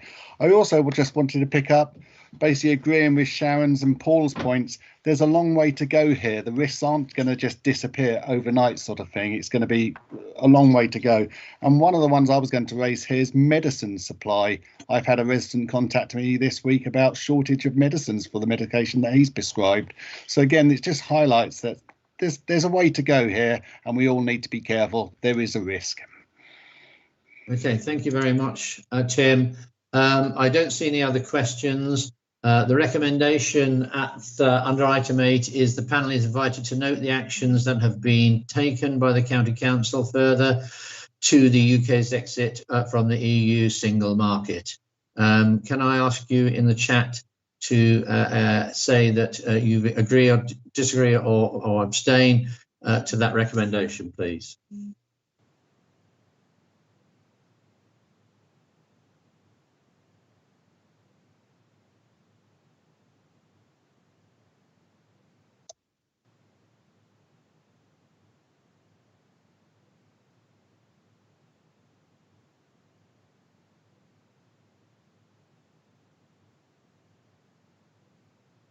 Okay. I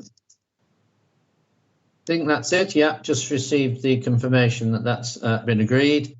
And that brings us to the end of our meeting. We're only just 23 or 4 minutes over the top, which, given the detailed information that we've had to consider and discuss, I think is reasonable. Thank you all for attending and participating and providing us with your thoughts and questions.